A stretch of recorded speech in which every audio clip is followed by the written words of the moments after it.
What is up, wrestling friends and family? Welcome to Chat Grappling Cheap Pops with me, JB, the best Chris in all of wrestling podcasts, Mr. Chris Dredd, and our very special guest today from Good Cop, Bad Cop.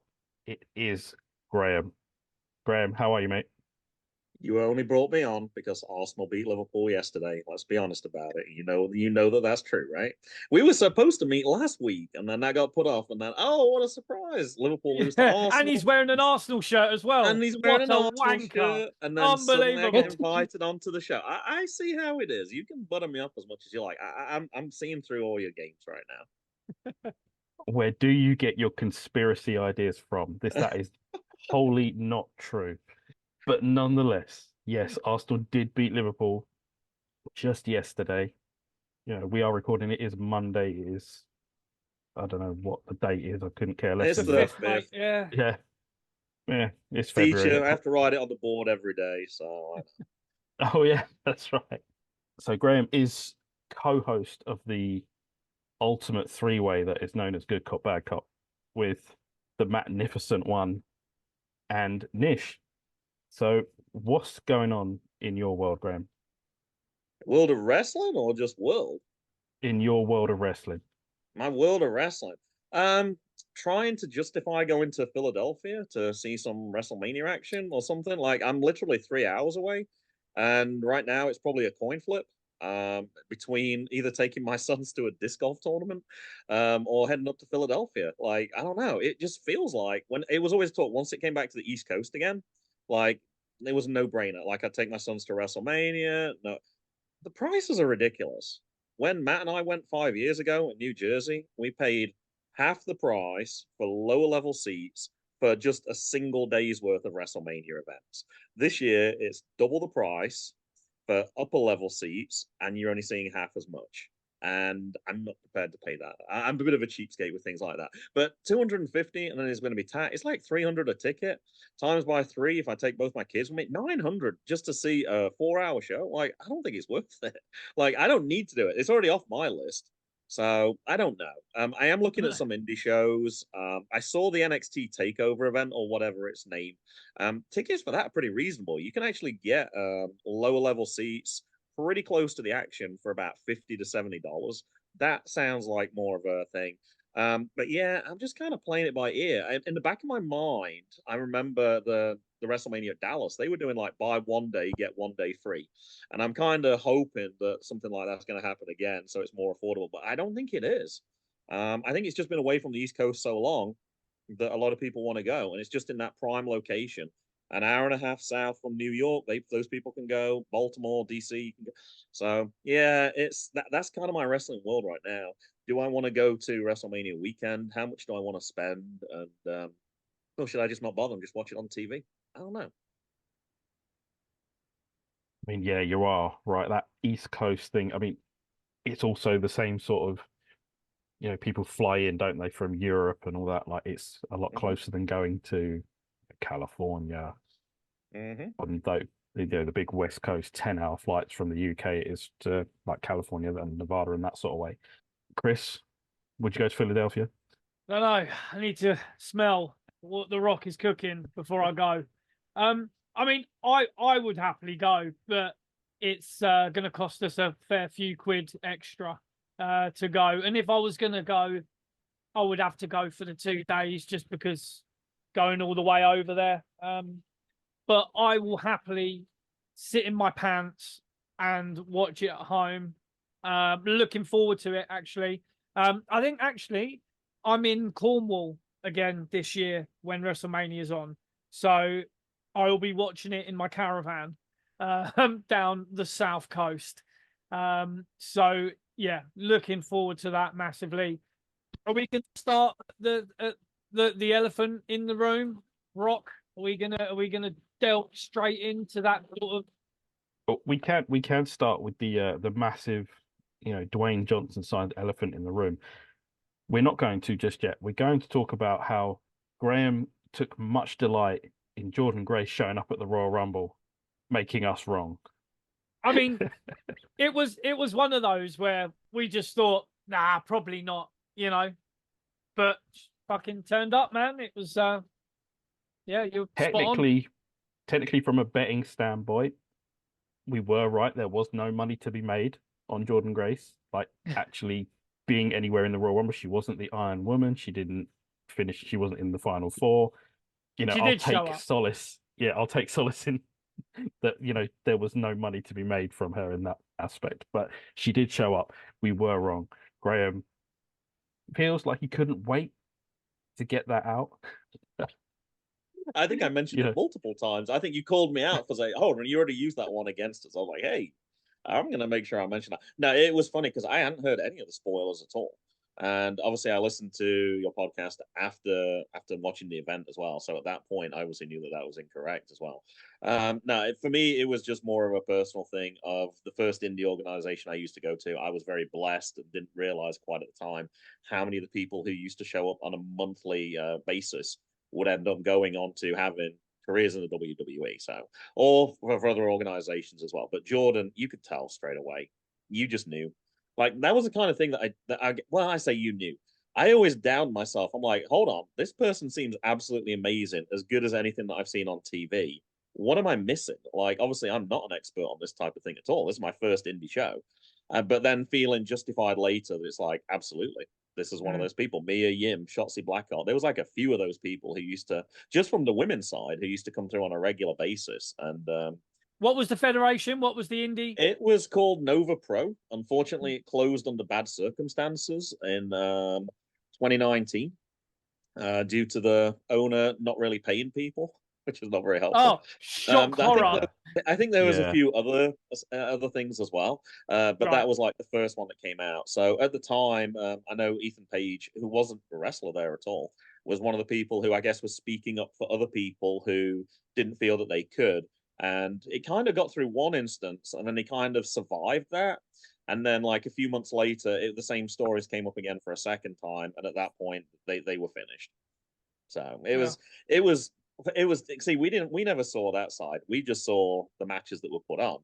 And from that point of view, it was amazing. It was inexpensive. You seen top talent. It was a regular Friday night thing that I did with Mason. Hey, come home from school, something you look forward to all day. Not far, like 30-minute drive, probably at the most. And yeah, it was great. It was something we look forward to. And that's really what started my podcasting career. He said 6 years ago, "Hey, I want to do a podcast on wrestling." It's like, oh shit, I got no idea how to do that. But yeah, that's kind of what has got me into the wrestling podcasting business, I guess. Hey, man, that's good shit. Like, sorry, cursing is more than allowed on this show, Graham. You should know that by now.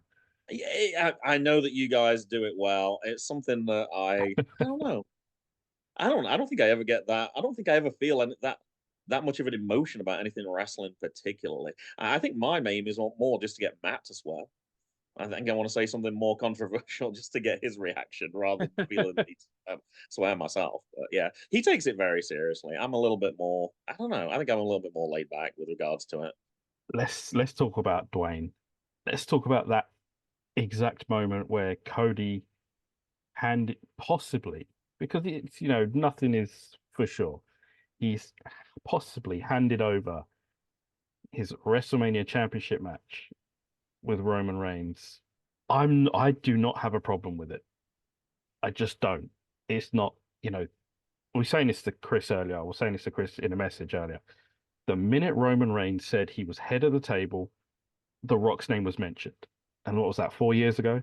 There's a story there that needs to be finished, continued, whatever, just as much as Cody's. So I don't have a problem with The Rock headlining a WrestleMania again. Just don't. I mean, I thought it was a natural progression of the Roman Reigns storyline, the bloodline stuff, that at some point The Rock would get involved. I think we've spoken about it on the podcast for over a year, that when there was sort of a sniff of The Rock being involved in anything, the natural where our minds went was, oh, he's gonna challenge Roman and say, "You're not the head of the table. You're a piece of shit," or whatever. It would be the way you're treating family members, blah, blah, blah. It seems like that was going to happen at some point. But do we think that all of this is happening because of injuries or because of the whole Vince stuff? Or, I mean, no one really knows. I mean, even the fucking wrestling journalists are saying they knew, but they never knew. They never say anything, and they say, like you say, no one really sort of knows. I mean, Billy Barty said that he was talking about it, that The Rock was going to come back and do something there. But I mean, what do you think, Graham? Do you think it's to do with sort of CM Punk's injury, or do you think it's to do with the whole Vince stuff, or what? All right, so my understanding is this is how I view it. It was supposed to be obviously Cody versus Roman because that's what's changed now, and then it would have been CM Punk versus Seth. That just sounds like WrestleMania caliber matches that you would want, right? That seems sensible to me. So here's my question. Obviously, CM Punk's injured, so you can't do that anymore. Right. What happens? I just want to make sure I got my facts right before I continue.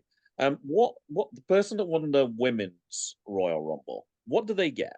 What does Bayley get? She gets a What does she get for championship winning the match. Rumble? Is it a main event at WrestleMania or is it just a championship match at I WrestleMania? think it's just a championship match. Oh God, that's a little sexist, isn't it? Okay. All right. So anyway, my problem was if it wasn't that, then I have a big problem because Cody winning the Rumble, I think that's automatically you assume that that's going to be a main event at WrestleMania, right? I So think the if that women was are two, supposed to have. Well, I think the women are, because when you're watching the Royal Rumble, it does say she gets to main event WrestleMania. correct. Maybe they get night one. I don't know. Yeah, I'm Well, almost that's my certain. issue then. That's Yeah. my issue now. So Bayley gets night one. We assume it's going to be that way around. Bayley gets Yeah. night one. Cody was guaranteed night two, but now Cody gets nothing. So if that's the route that you want to go, I don't know. If you want the Rock in there at some point, wouldn't you just put Rock winning the Royal Rumble at 30 or something? Like, I don't know. That's the part I'm struggling to piece together. Why does Cody have to step back from this match? That's what I don't understand. But we don't even there's still pieces we don't know. Like, is Roman gonna face Rock earlier than WrestleMania? I haven't seen Rock point into the WrestleMania sign yet, unless I missed it. I sometimes only watch highlights, so I don't always get to see everything. But is he going to face No, he him hasn't, earlier? yeah. But I don't like the fact that Cody's not getting to main event WrestleMania. If that's your point of your Rumble, that's one of the big problems I have with that. But basically, my bottom line is, as long as Roman loses, I don't give a shit. Get that reign over as soon as possible. Oh. I'm done with fucking Roman Reigns. That bullshit, that match, 3 people, and how are they gonna deal with it? The odds are overwhelming. Oh, Solo's gonna come in and fucking screw everybody. Like, I'm tired of that narrative. It's so dull to watch every time. So if they're working it just to get Roman off the title, good. If that story is like Cody's like, I'm taking everything from you. Like, I'm going to take the title from you at some point, or somebody else is going to take the title from you. You're going to lose head of the table.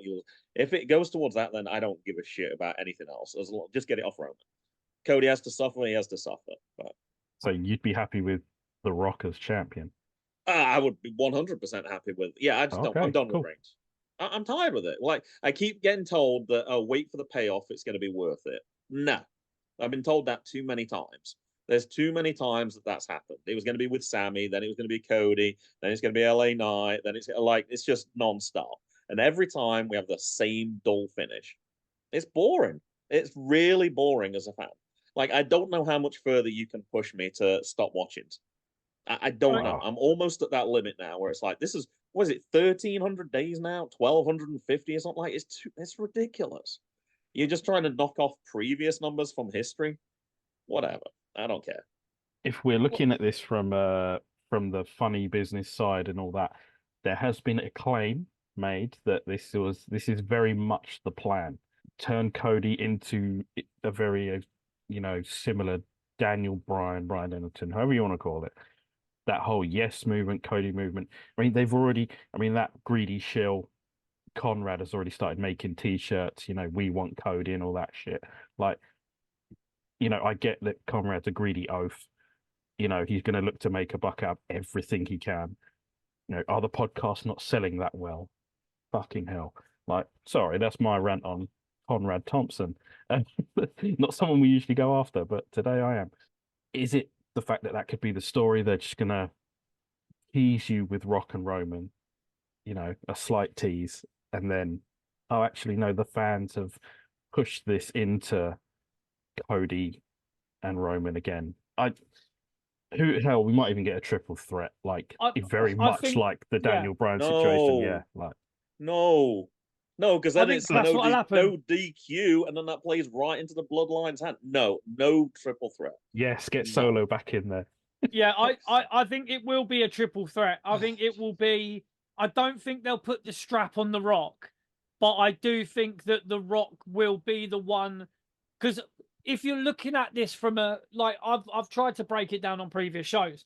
If you look at how they've booked Roman and who he's beaten along this journey, I mean, fuck, he's beaten Brock Lesnar twice. He's beaten fucking McIntyre. He's beaten some big guys, and had some real slobber knockers with him. And it's like you don't really expect that without help that anyone's really going to beat him. So maybe The Rock is being inserted here to be the sort of equalizer. The way they've booked it is like, obviously Solo's going to be getting involved in fucking everything. So if someone like The Rock is there, then maybe Cody in a freeway might get a cheeky pin. I just don't had know. I just had a light bulb go off. Yeah, hang on. Hold on. You didn't think that any of those people could beat him? He fucking cheated in every one of those goddamn matches. No. But that's what I'm saying. He almost had every single person has legitimately deserved to win that match. Oh, and the only reason they haven't won is because of it. Like every one of those people has been legitimate. You'd think that No, I get that. I'm just saying, but where we are now, if you look at it, if those guys weren't able to beat him, then Cody ain't going to be it. That's what I'm trying to say. I'm not saying that they weren't able. No, I mean, fucking hell. Brock Lesnar should have fucking beaten him 100%. He picked up the fucking ring with like a tractor and shit.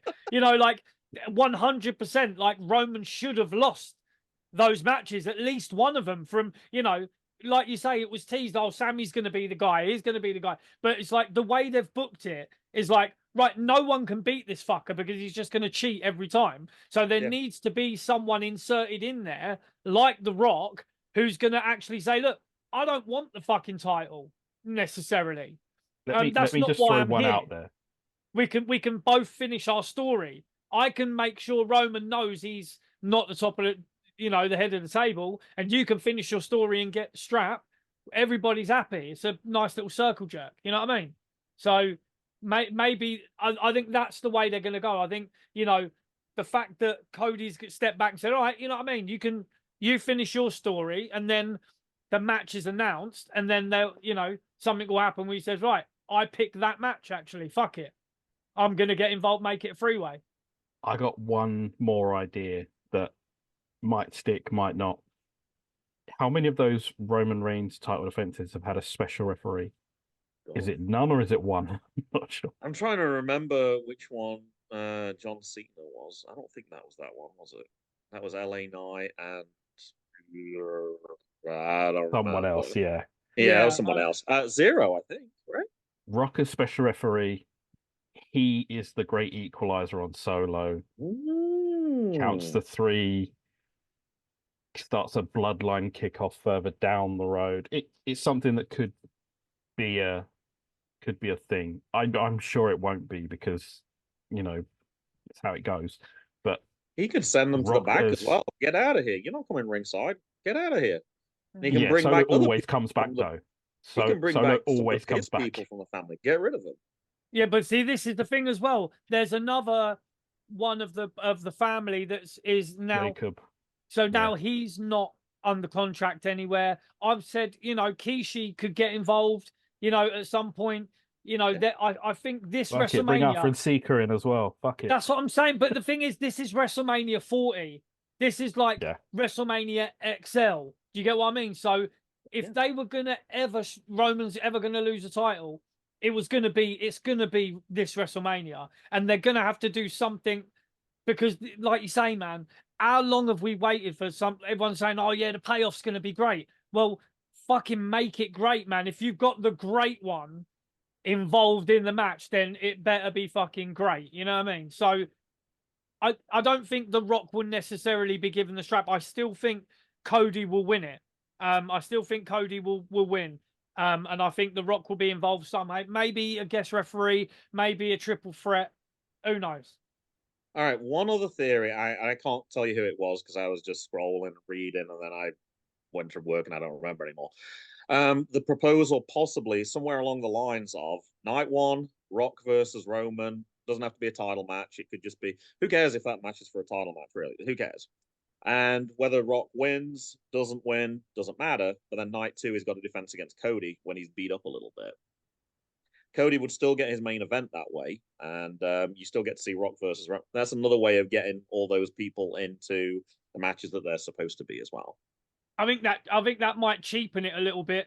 I think the idea of having three at least second generation superstars there. You know, you've got Cody, you've got Roman, you've got Rock, all of them sort of grown up in the business. I mean, can you imagine the video package before? Just shots of them all as kids with their dads or their fucking uncles or their, you know what I mean? It's like, this is a family business, you know, and all that. It kind of sells itself, the three-way. I reckon if are they taking bets on it now, do you reckon? If I chuck a couple of quid on a triple threat? I think you should look it I would up. But why would doubt Cody it. step out of the ring then if it was going to be a Oh, triple good threat? lord. Why Brentford wouldn't he are just 1-0 up. invite? I'm gonna say if Roman's there, like you could invite Roman. Like, why would he want an extra person? And like to me, that's the part that doesn't make sense. Like, I understand from the if you're looking, like you said, this is a big WrestleMania. The ones with zeros on their end are definitely more significant, and for that reason, you'd want somebody like The Rock in there.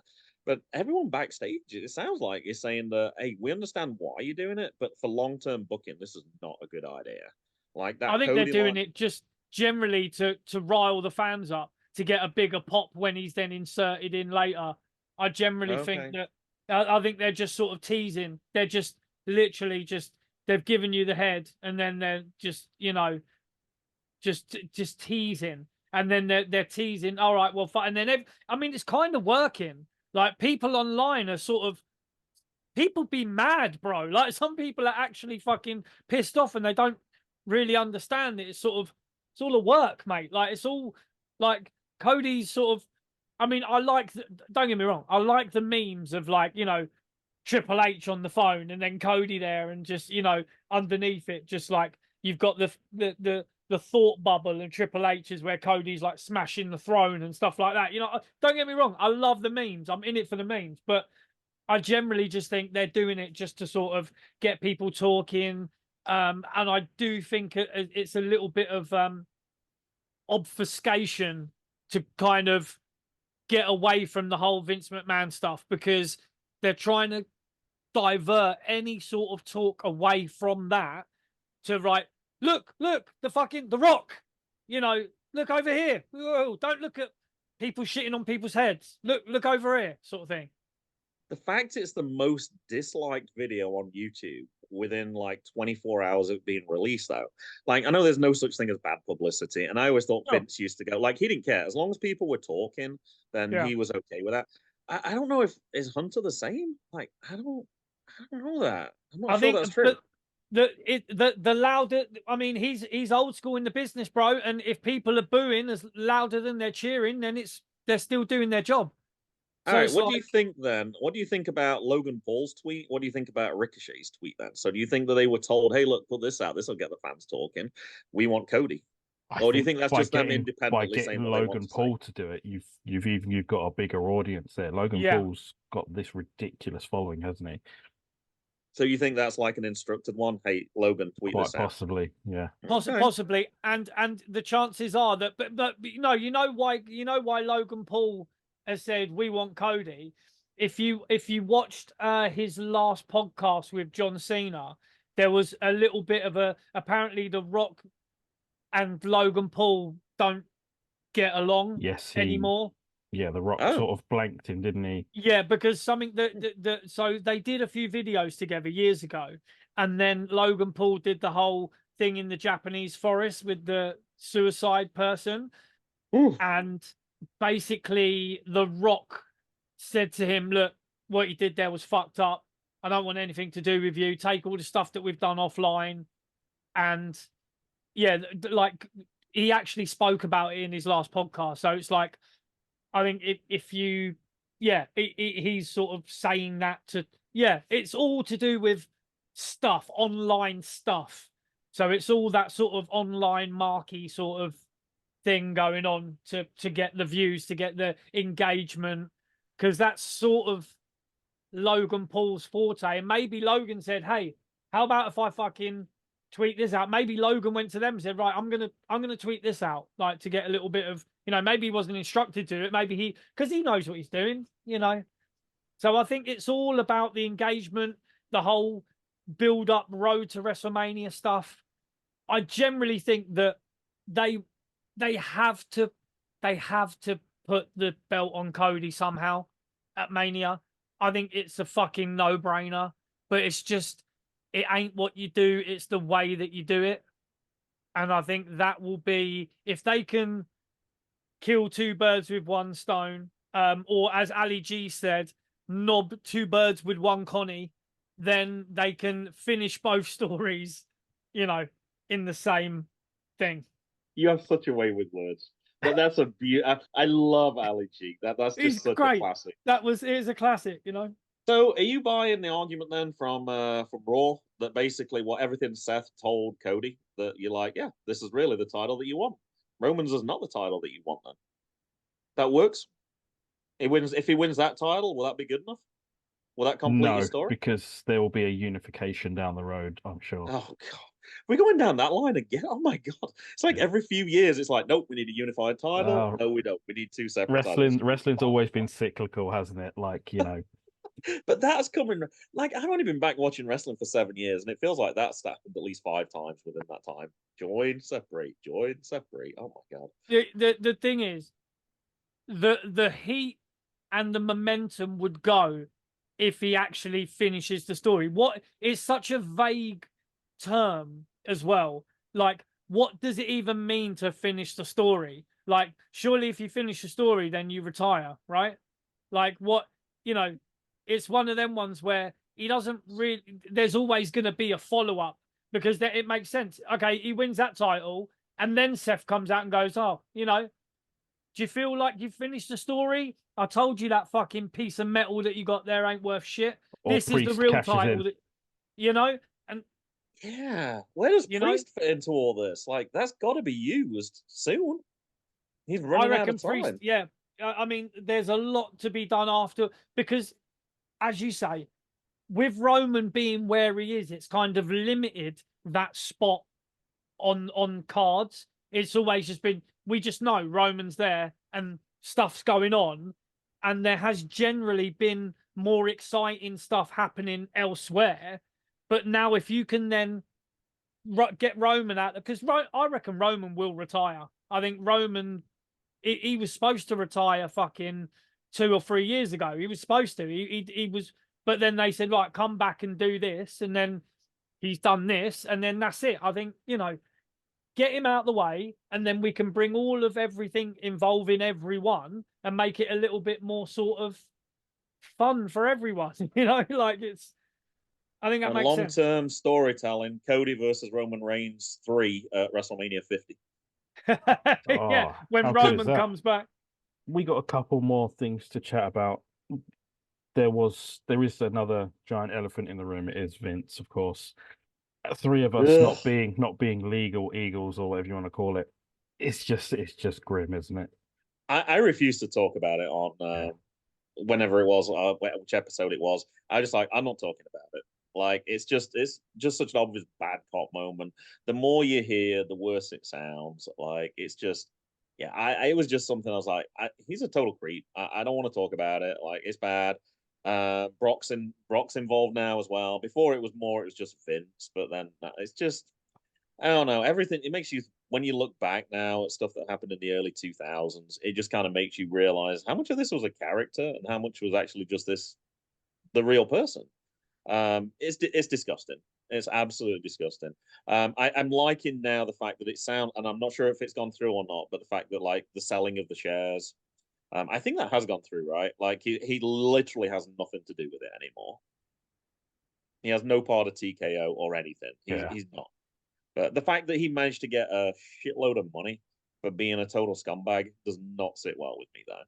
Do either of you buy into Johnny Laurinaitis's claims that he was sort of pressured into any of it? No, No. we've all got fucking, we can all make choices, right? And at the end of the day, you either say, fuck off, I'm not doing that, mate.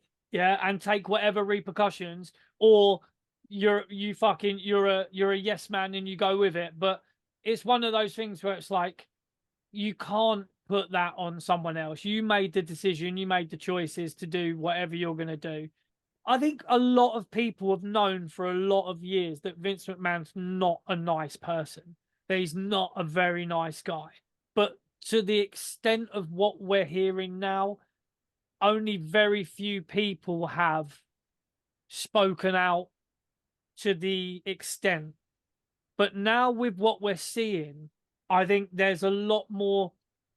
Right, and I don't generally. I mean, I would love to on a separate show talk about sort of not conspiracies as such to do with wrestling, but more to do with these sort of stories that are pretty fucking dark, but we know that they've happened, but no one really talks about them. So we were lucky to have James here on recently, and he does a podcast with Paul London. And Paul London was the boyfriend of Ashley Mazzaro at one point. And the whole Ashley Mazzaro story is fucking grim. It is fucking dark, right? I was watching, we were driving somewhere, right? I was with my missus and I mean, I wasn't driving, she was driving, I was watching a video.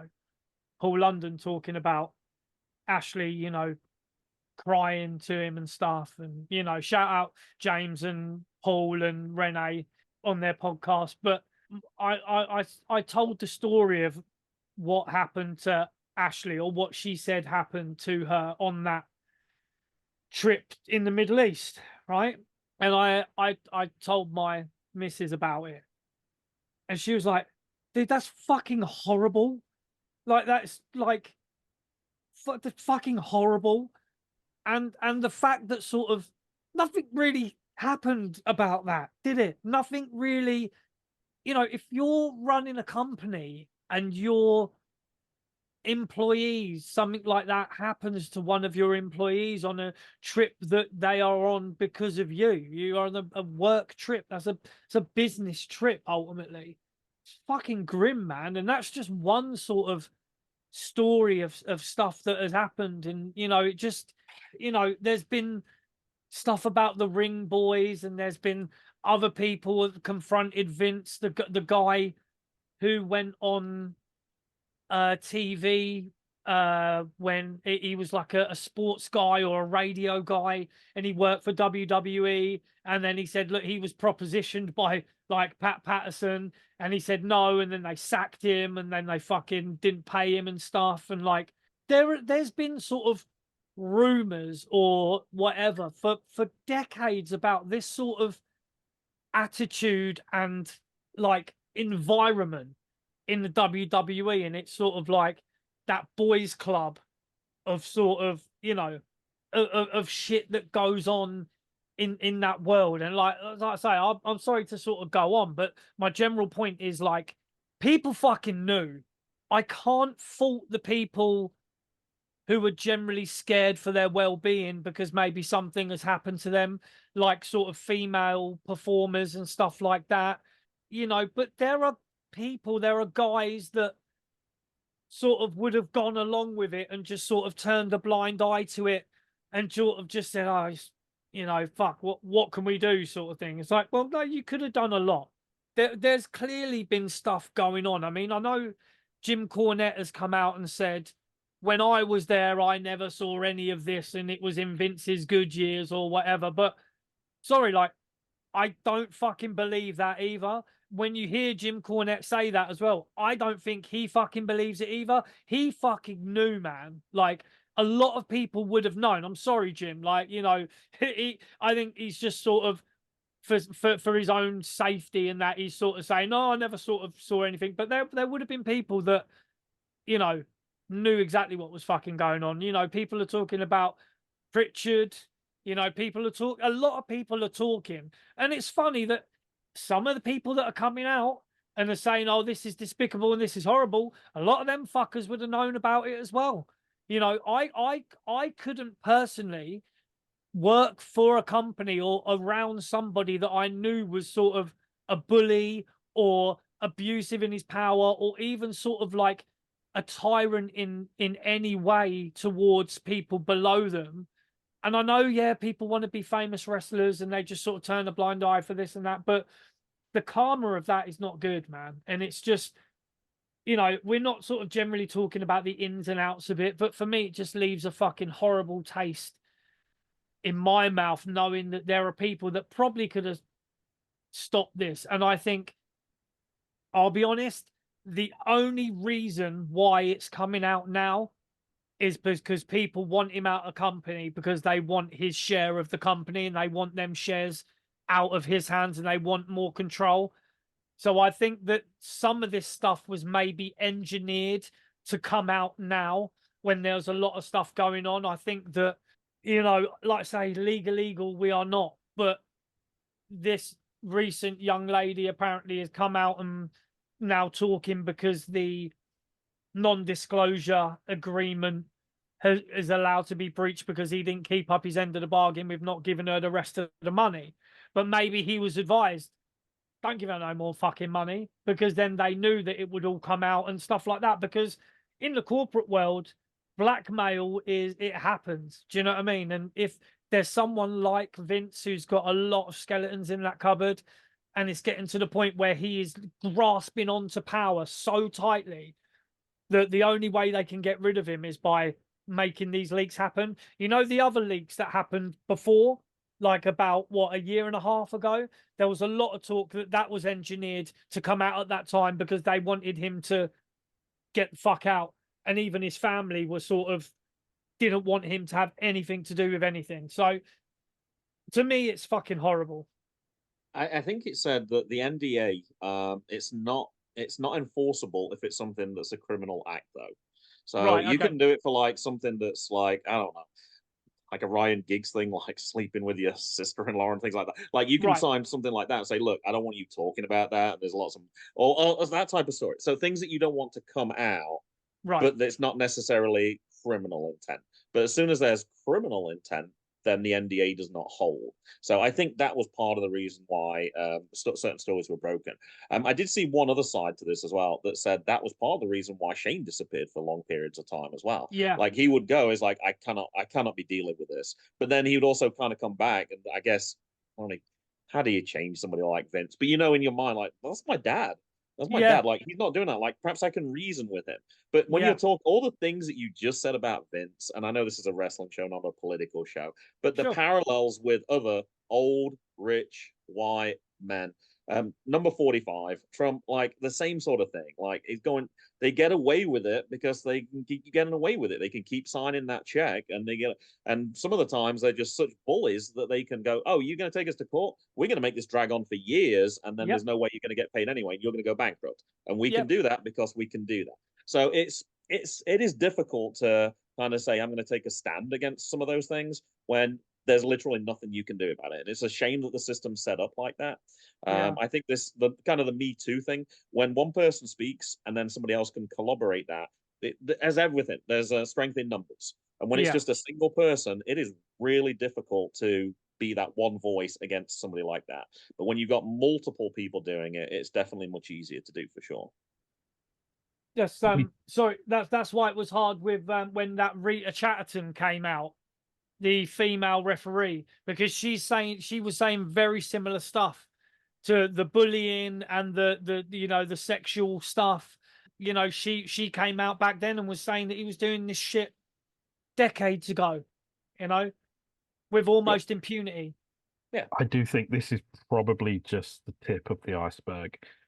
You know, we can't say for sure, but I do, and I think we all sort of hope that anyone that does have a a negative story to tell, or a negative story about Vince where they have felt pressured or anything like that, or felt aggrieved, it could be their time to come out and say something, and there won't be this horrible backlash that people might have already faced, like for instance Rita Chatterton, or the guy that went on Donahue, Yeah. who was propositioned or allegedly That's the propositioned guy I by was Pat chatting about. Patterson. Yeah, that's right. Yeah. Like plenty of other stories that could come out and could be a part of what is, already snowballing down the hill. It's not hard to imagine. Obviously, we've had similar incidents on the indies. They're obviously much less powerful people, and that's why they're easier for people to come out with a story. There's so many of those characters on the indie level who have been absolute creeps. Is it that unbelievable that somebody with more power and more money and what would be equally have similar traits? And of course not. Like they had power, but they were just not on the same level as well. It's just something about money corrupts. Yeah. And they've been used to getting what they want, when they want, however they want it. And if no one's ever said no, or if they've continually got away with it, the message is, oh, we can keep doing this. And until they can't keep doing this. But yeah, it's a shame. But unfortunately, there was a lot of things from that era. There is a reason why Dark Side of the Ring has made multiple seasons now. There's incidents like this that continually happen. And they were looked over in that era. Like it was, look, he's a guy. And that used to be an acceptable excuse. He's a guy. He's got urges, that type of thing.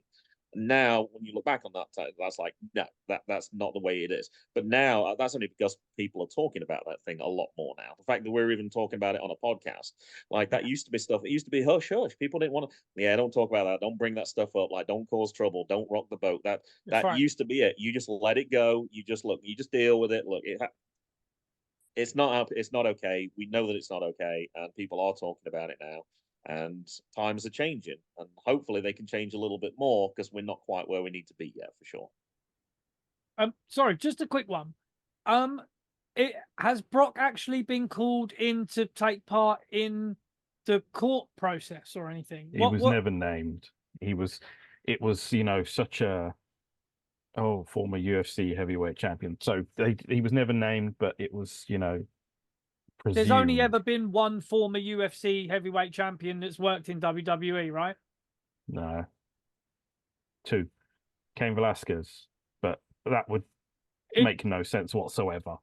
No, that's but no, you're saying to re-sign the former. So there's only one that it could be. That's why people straight away went to Brock, because he used to work for WWE and then he re-signed with WWE after becoming UFC heavyweight champion. So, but he has not been named, so we can't.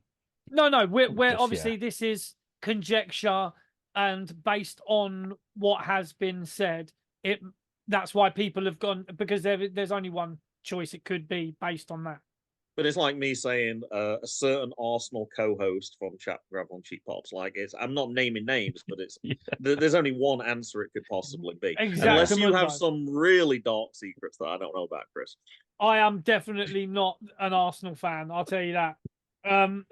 I would normally make a joke and a segue into the next bit, but because it's so fucked up, I'm not going to. We're just going to move on to Tony Khan and AEW. Like there's no jokes in between. Like there's no point. This is always this is the part I always look forward to most when I'm listening to your podcast. As soon as you start talking about AEW, this is where your passions lie. This is where your raw emotions kind of come out, as it were. Come on, guys, entertain me. Come on, please talk some AEW. I've got a nice fact for you here. This week, Wednesday night, AEW will be in Huntsville, Alabama at the Von Braun Center, where they have sold just shy of 2,000 tickets. NWA TNA, when they would run that place, I think the first time they run that place, they sold 5,000 tickets. TNA. Exactly. Okay, what year was that, though? We're talking early 2000s when they... 2002, okay. yeah. You're not really going to compare 2002 wrestling with 2024, right? Surely you wouldn't do that. AEW is the supposed better show. Yeah. How is it going to be more? That's like the heyday.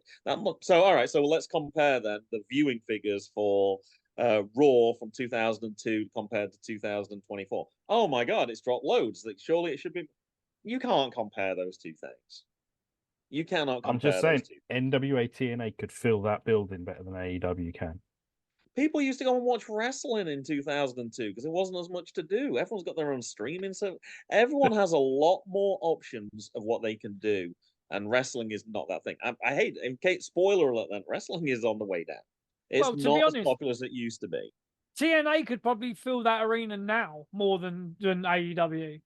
I would say they would. I'm with you on that. I do think TNA is going to have a better 2024, and I've said this like a lot already.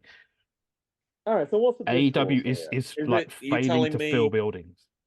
So you're telling me that the line here is AEW sucks because they can't fill venues. Is that the narrative here? I just want to make sure I know what the Well, they're not doing well enough to fill venues. they're picking smaller venues for sure. I don't think the actual. I think I mentioned this the other week. The average capacity has not really changed much year on year. It's actually kind of similar. They are picking smaller venues. It looked far worse when you had a 20,000 venue and you only had 2,500 people in there.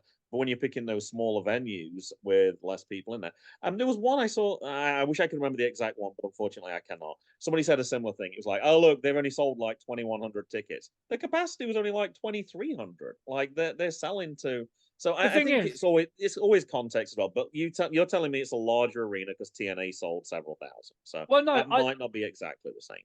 I think generally the point to be made is whether they're in a 10,000 seater venue or a 3,000 seater venue, the fact that the supposed second string company in mainstream wrestling at the moment should really be selling more than 2 to 3,000 tickets per show, right? Like if you're talking about that you've got Edge, you've got Christian, you've got Chris Jericho, you've got Sting, you've got fucking Ric Flair on the show somewhere doing something at some point. You've got you know the problem The is supposed draws that were Kenny Omega and the Young Bucks.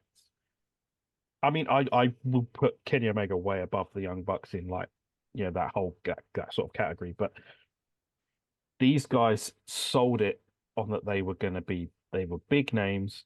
They were, if you look online, you only have to look on, on Twitter, for instance, you think that AEW was one of the biggest wrestling companies that ever were. And it's comedy now.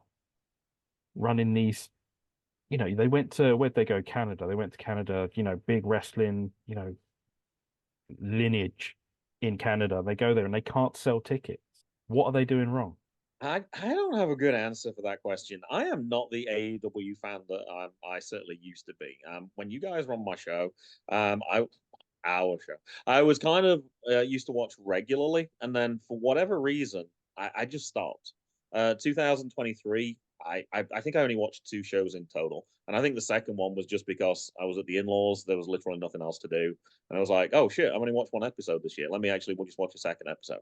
So I had the time on my hands. I have been recording them on Sling, and the number of times when I just go delete, like I don't know. I don't have, for me personally, it's more of a case of I can watch one of 2 shows. I can't watch everything.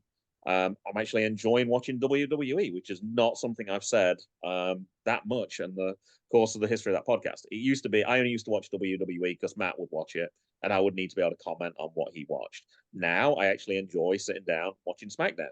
So is it the fact that possibly that Hunter's putting on a better product now, which makes me more interested in that show? I don't know that necessarily AEW is doing anything wrong, but I know WWE is doing something right. And that's mainly been my choice of watching between the two of them.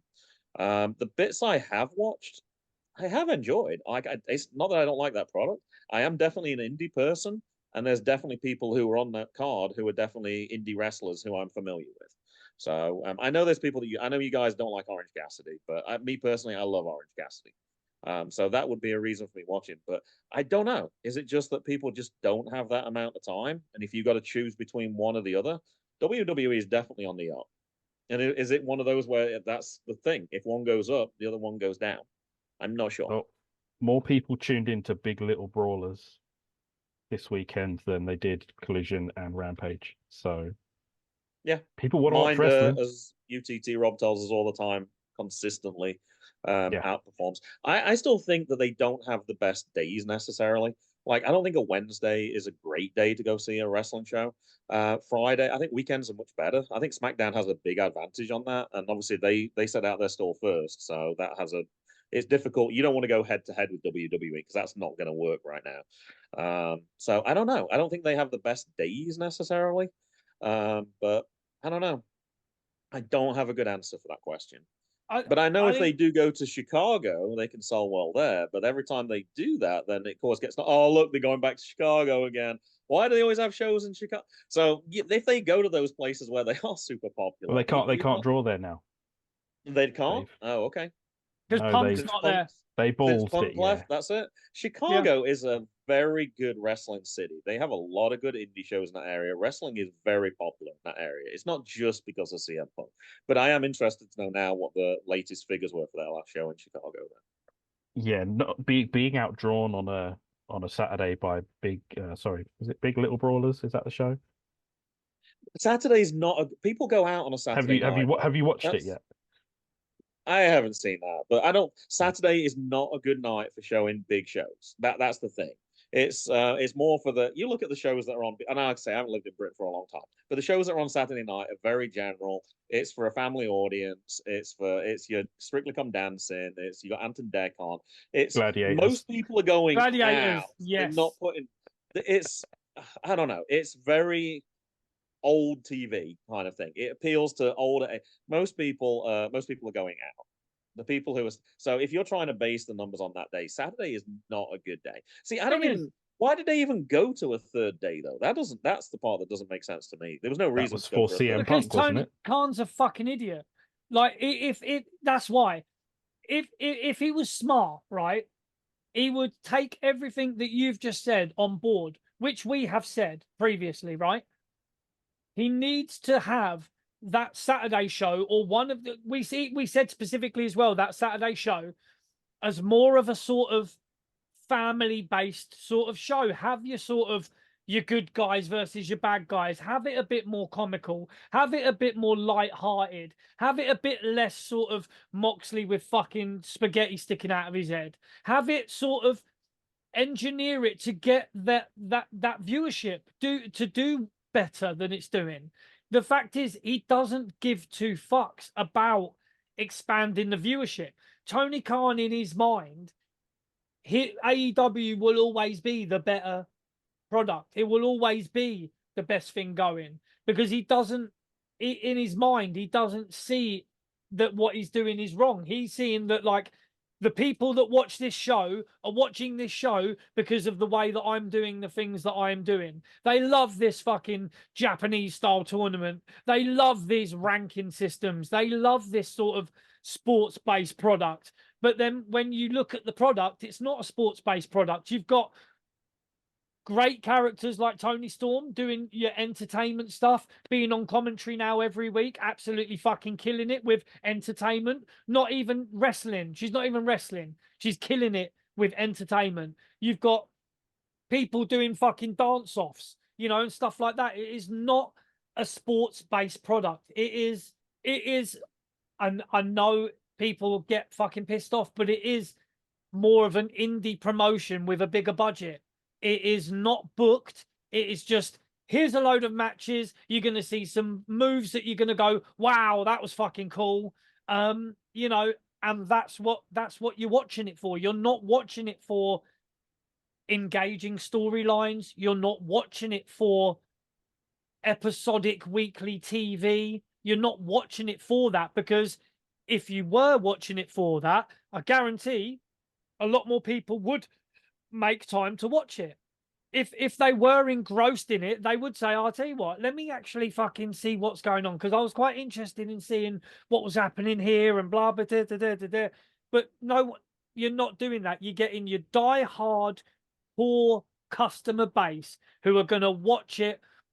If you just had Orange Cassidy taking a shit in the middle of the ring for 10 minutes, they're still going to watch it. Do you get what I'm saying? It doesn't matter to them generally what is on the show. They're going to watch it regardless of how good, bad, or indifferent it is. And that is the core base. You made one good point that I'd forgotten, which is one of the reasons why I do watch WWE over AEW, is the fact that, yes, I can watch that show when it's on Wednesday night, Friday night, Saturday night, whatever. But once it comes to the pay-per-view, I'm not paying $50 for a pay-per-view. There's no way. Are you crazy? You out of your mind? Yeah. I get Peacock Absolutely. for $5 a month. I'm watching WWE because I can see the continuation of those storylines. Yes. So that's definitely one of the big problems with that model right now. But you Graham, can't do that. So I could watch highlights later, sure. I can go on to YouTube, but it's not the same. But there is no way I'm paying $40, $50 for a pay-per-view. That's something that should have been left in the early 2000s. But in today's market, there is no way. Well, the thing There's is, though, plenty of ways. Sorry, Chris. Sorry. No. There's plenty of ways to watch wrestling. Yeah. The thing is, though, no one should be charging $50 for a pay-per-view. No, No, whatever you UFC is wanna the look at same. it. They shouldn't be doing it. No one should be doing it. Yeah. No, it shouldn't be more than $10-15, right? Yeah. Maximum. And Yep. the reason why AEW are charging $50 is because they would rather they know that core customer base is always going to pay it. So they could charge a fucking $100 and people are going to go, what, you're not going to pay it? You don't fucking support AEW. You're a fucking fed mark. You know what I mean? That is the kind of attitude and behavior that we see online constantly from these sort of diehard AEW fans. Is like, Tony Khan could put the price up tomorrow and they're still going to pay for the pay-per-view. They'd applaud it, yeah. They would. They'd be like, so Tony. what? He's doing what he needs. You know, there's always a justification for why Tony Khan does what he does from this core demographic. But ultimately, you know, it's not going to last forever. You know, it's already dwindling with viewership and stuff like that. But even the pay-per-views, dude, there's no payoff in these pay-per-views. They're not blowing off, you know, finishing feuds and stuff like that in these pay-per-views. That's not how AEW works. That's not how it's booked. It's not like, I mean, they're giving away constantly. They're giving away pay-per-view quality matches on free TV every week. We had the fucking Christian and Edge thing on TV. We had it all on TV. You know, no one needed to pay for the pay-per-view to see what was going to happen. It was never, right, we're going to build this up and then we're going to get the blow off on the pay-per-view. It's like, nah, we'll just give you it on a Wednesday. It's fine. Because they know that that core demographic is just going to pay it. That's why they don't care. That's why they charge 50. They'd rather have, you know, X amount of people pay it for 50 rather than 5 times that many people pay $15 for it. Now, I'm going to give him some. I'm going to give him some props right here, though. I am sure they have looked into it and figured out. All right, which is better for us, to charge 150,000 people $50 a go, or lower the price to $25, $10, whatever you want to say. I can't believe that he's just randomly said, "Look, this is the model we go." I'm sure they must have researched it at least a little bit. It's going to be based on the numbers, though. So they would have said, look, to make any sort of profit or to turn any sort of profit, we need to charge X amount of money because we're getting a regular amount of this people watching it. With WWE, if you've got the network and you're paying $9.99, you can watch every single pay-per-view on the fucking network, you know? So, I mean, it doesn't matter. It doesn't matter. You know, it's, you're able to follow. They would rather have a lot of people paying not a lot than very few people, because the very few people, look how much the merchandise, the t-shirts, they buy more stuff if you've got more eyes on the product. Yeah. You know, someone might not go to a live show or do this or do that, but they might buy a couple of t-shirts. They might do this, they might do that. Chris and I had a small, brief sort of message conversation earlier today. And whilst we know that we are probably more of an old school sort of wrestling fan of the big guys, you know, doing their thing. Yeah, we both love that cruiserweight division, the X division, all of that stuff. Absolutely. We pretty much draw the line at the guy with his hands in his pockets beating up Hobbs. You know, it doesn't work for us. Like, but say for instance, you tuned in, you saw Wardlow one week and you thought, fuck me, that guy's good. Can't wait to see what he does next week. And they keep him on fucking TV for 4 weeks. Like, you're going to stop watching it. You know, where the fuck is that big guy that powerbombed the shit out of these people? Why is he not on TV again? He was really good. They batter I find their it audience. hard to believe, though, that you're not impressed with the guy once he takes his hands out of his pockets. No. He's a phenomenal wrestler. I just don't see it. No, he can do good stuff. I'm not saying that Orange Cassidy can't work. the gimmick is what the gimmick is, that he doesn't give a fuck, and that he's sort of like low effort, low to zero effort, right? But then, do you know the thing that gets on my nerves personally is that they keep saying, like, yes, Orange Cassidy is a wrestler, but is the fact that they call it a sports-based product and then they have one of the top guys be Orange Cassidy, who is his gimmick alone, the whole gimmick is fucking entertainment, bro. The whole fucking thing is like a performance piece, which is great, fine, if that's what you like, but just call it what it is, isn't it? Like, don't tell me that if it's a sports-based product that you're gonna get, in the UFC, a guy coming in there in double denim, in sunglasses, putting his hands in his pockets, kicking the fuck out of some massive geezer. It's not going to happen. That's entertainment, right? You can't compare wrestling to UFC.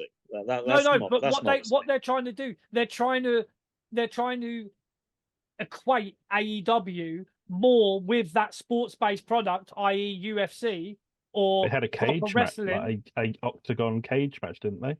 No, but it's more that they say, no, WWE isn't real wrestling. That's entertainment. What we do is pure wrestling. No, it's not. It's fucking entertainment. All wrestling, professional wrestling, is entertainment, right? You've got a spectrum in whatever you're doing. So in WWE, even, it's a spectrum.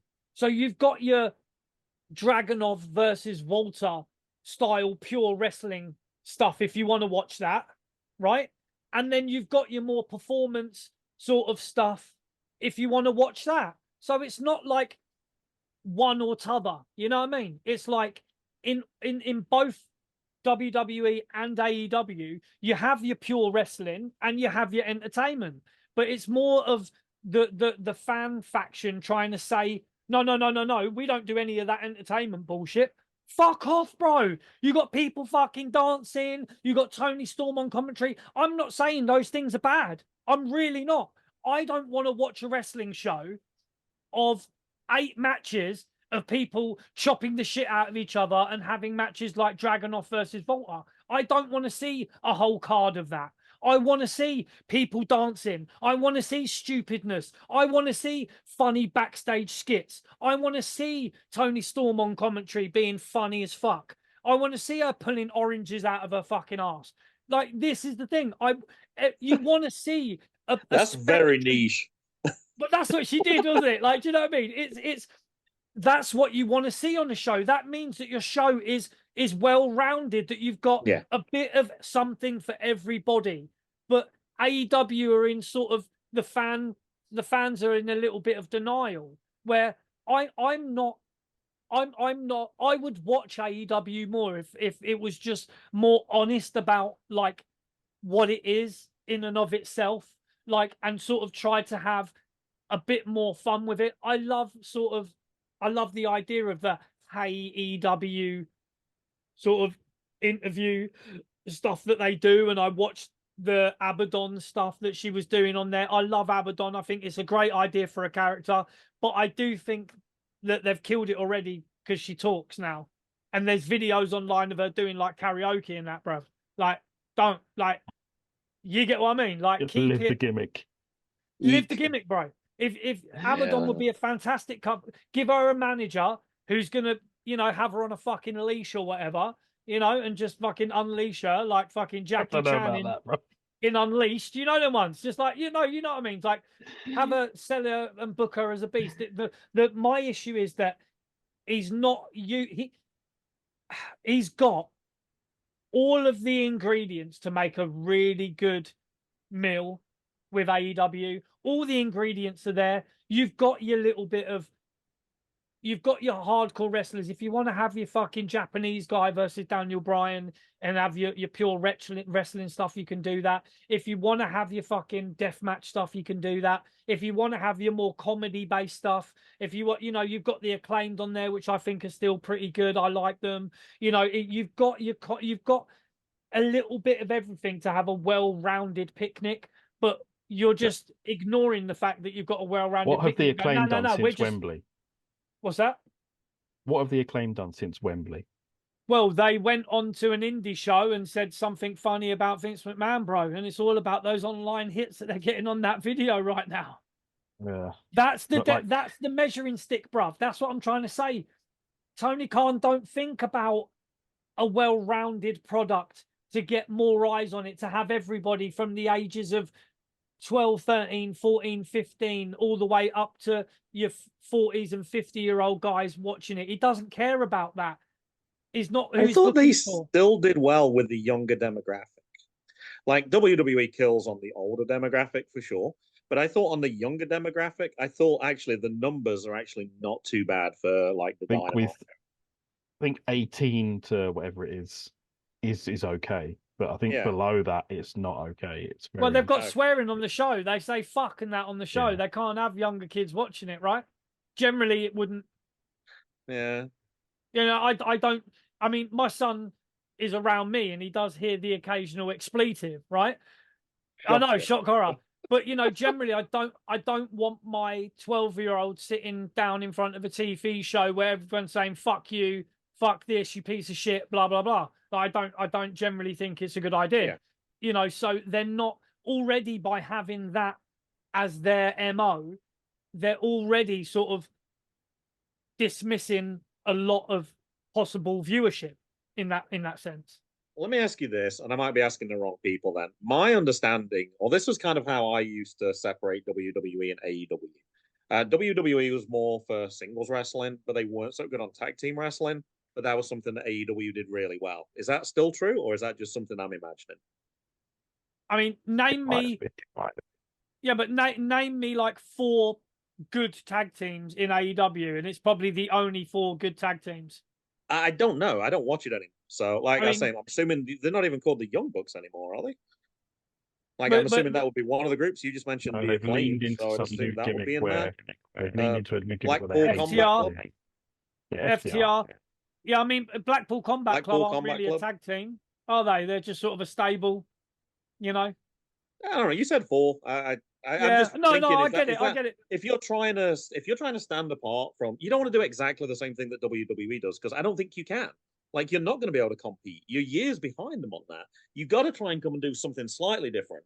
So is that the focus? Like, do they focus on, I know trios. Like, I don't think WWE does trios at all, as far as I can. Like, the New Day was a trio, but it was really just 2 of them in the ring and one playing a trumpet. It seems like that would be something that they try. I don't know. That perhaps that's not the distinction anymore. I could be way off on that. I mean, even with the trios, there's only sort of a handful of teams in that have ever competed in that division, really. Anyway, you know, you had the Young Bucks and Kenny Omega. You know, you had the Bastard Pack and the Death Triangle, whatever they were called. Yeah. You know, I mean, off the top of my head, that's the only ones I can think of. And the Acclaimed and the House of Black, and Billy Gunn. If you're trying to be well-rounded, though, doesn't that give you an extra dynamic? Like if you book it properly, match is a little different from a 3. Like, if you book it properly, yeah, sure. You know, but all right, I got a couple more questions I want to ask you guys then. Go for it. So, what would be the reaction if Okada signed for AEW as opposed to WWE? First of all, where do you think he should go, and what happens if Tony Khan gets it? Do you want me to go? I don't mind. Yeah, you go ahead. I'll blow my wad in 10 seconds, mate, and then you can crack on. Go on. You know, Okada, to be honest, personally, like, I don't care where he goes, right? Okay. But for I think we've seen generally we can assume that he'd probably get a big pop the first week. But we're forgetting that he's already been in AEW before. He's already wrestled in AEW, so it's not really sort of. So if he was to go to AEW, it wouldn't be like a big coup. It's not like going to change. No, not really. Okay. No, I just think Okada would have fucked up if he goes to AEW. I think if he wants to lament his legacy in US wrestling, I think there's only one place naturally for him to go, and that would be WWE. I think they would book him better. They would package him better. They might not pay him as much money initially as Tony Khan's going to. But I think he would have a lot more eyes on him. I think he would have opportunity to have longevity of better matches with a lot more people. I think there's a handful of people he could have great matches with in AEW, but he's probably had matches with all of them anyway. Switchblade, Jay White, Kenny Omega, Will Ospreay. You know, Your average Moxley. American fan probably hasn't seen. Like most wrestling fans are not watching Wrestle Kingdom. They're just not. It's just the way it goes. All right, JB, let me ask you Yeah, then. but What about also if? just a quick one. But most No, wrestling fans ain't watching AEW either. but that's true. You That's get what true. I mean? So No, they I would hear have you. them. It's So that, I don't think yeah. people would necessarily mind see. I think if people who watch New Japan probably enjoyed those matches, that would be Sure. why they would want to watch AEW, because they'd want to see more of the same. Like if you're putting on a good product and it's a good match, why wouldn't you want to see more of that good match? So I don't think that's necessarily a problem. All right, JB, let me throw one to you then. What about Sasha, Mercedes Moné? Where should she go? And would it help Tony Khan even if she did sign for AEW? It wouldn't help. I don't think it would. I think the rot has already set in AEW. I think there's so much work to be done to change the fortunes of all elite wrestling now. Mercedes, Sasha, maybe going to maybe that WWE style does not fit her anymore. Maybe she needs to be the biggest fish in the the mid-sized pond. But being, a regular sized fish in the massive pond, it seems like she values herself more than maybe the average wrestling fan values her. WWE would probably accommodate and give her a lot, but probably not as much money in that initial phase that Tony Khan's going to give her. Let her go to AEW, let her have 3 to 6 months on top, and then she'll be complaining. Probably privately, but she'll be complaining that something isn't quite right. It doesn't really affect me either way. Like this will probably hurt a lot of feelings, but I wasn't the biggest Sasha Banks fan in the first place. I liked her stuff. I thought some of it was really good, but I think there are better characters and better wrestlers out there in the WWE.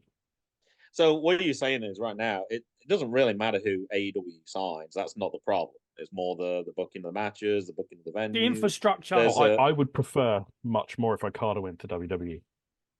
Okay. Yeah, I want to see Okada in the WWE system. I want to see it. Have you seen the adverts that have just come out for NXT though? Those sort of teasers. Yeah, I'm not sure. I have There's no a idea little who they're teaser, going with on that, but and it's like a man has 3 faces or whatever, right, or something. It's like, the one that his family sees, the one that he's seeing, the one that no one sees, that encompasses all his evil or whatever like that. Yeah. People are sort of saying, Okada's going to NXT. I don't know. I don't know if that would be little insulting to put what was the #1 wrestler in the world like 3 years in a row or something on PWI.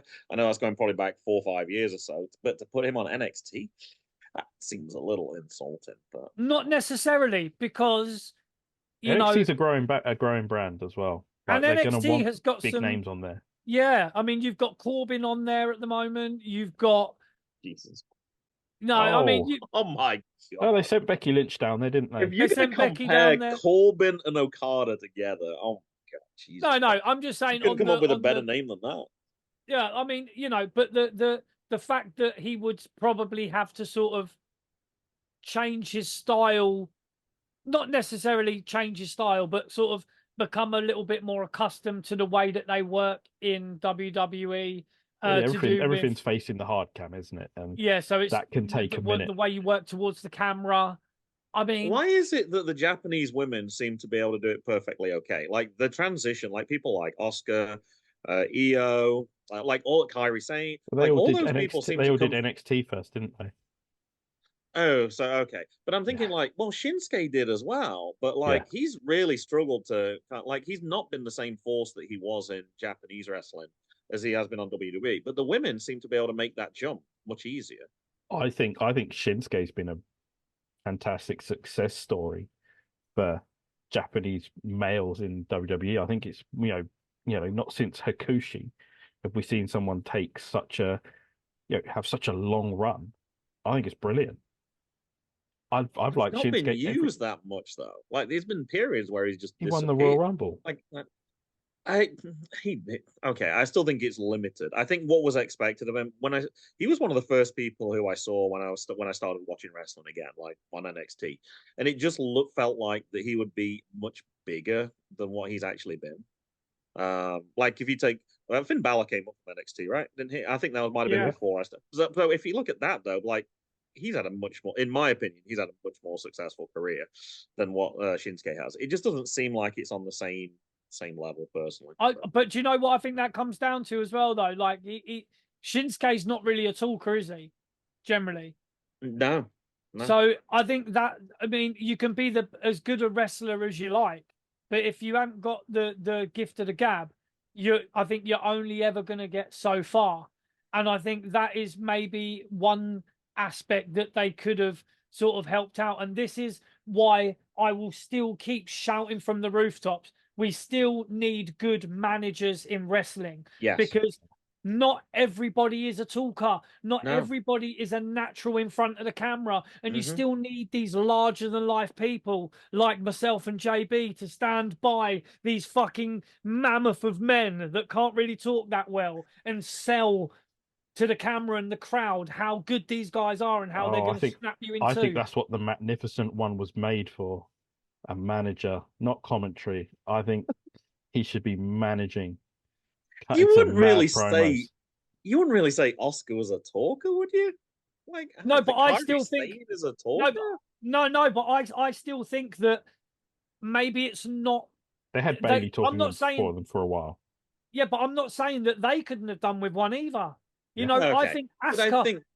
I think Asuka needs she needs a manager. I fucking love Asuka. You know, I will sing her praises all day long.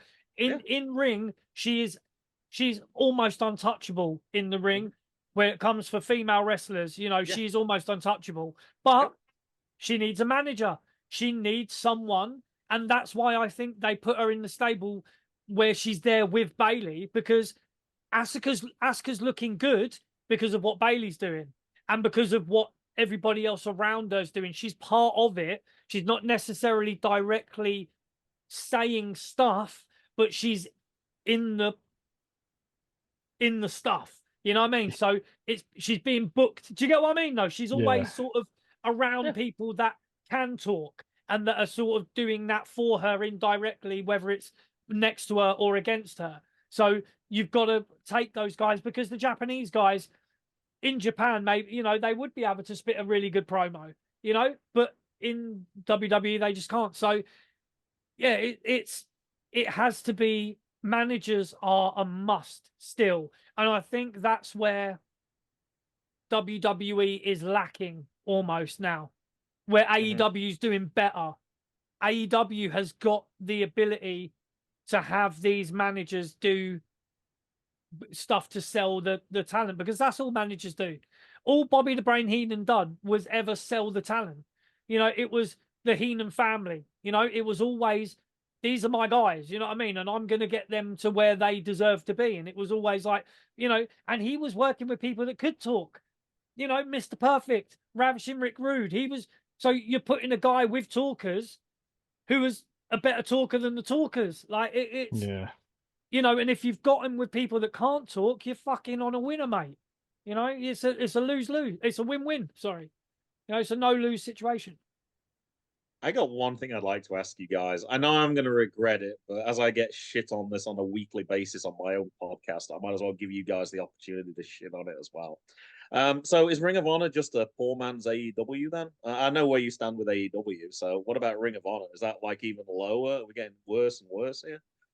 I'm really enjoying Ring of Honor. I signed up for Honor Club at the start of January. I'm thoroughly enjoying it.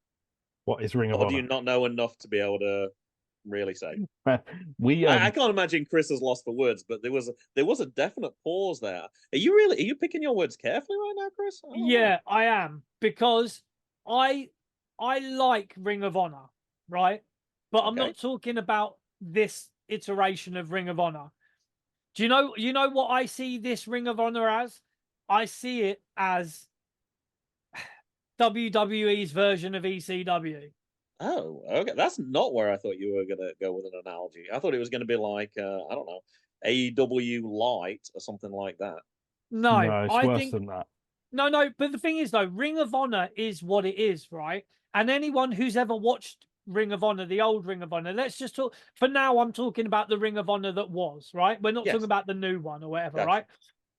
So if you can give that what it deserves in its own space, in its own whatever. I don't know how is it shown now? Do they just have Ring of Honor matches on Dynamite and on that stuff, or do they have a separate show?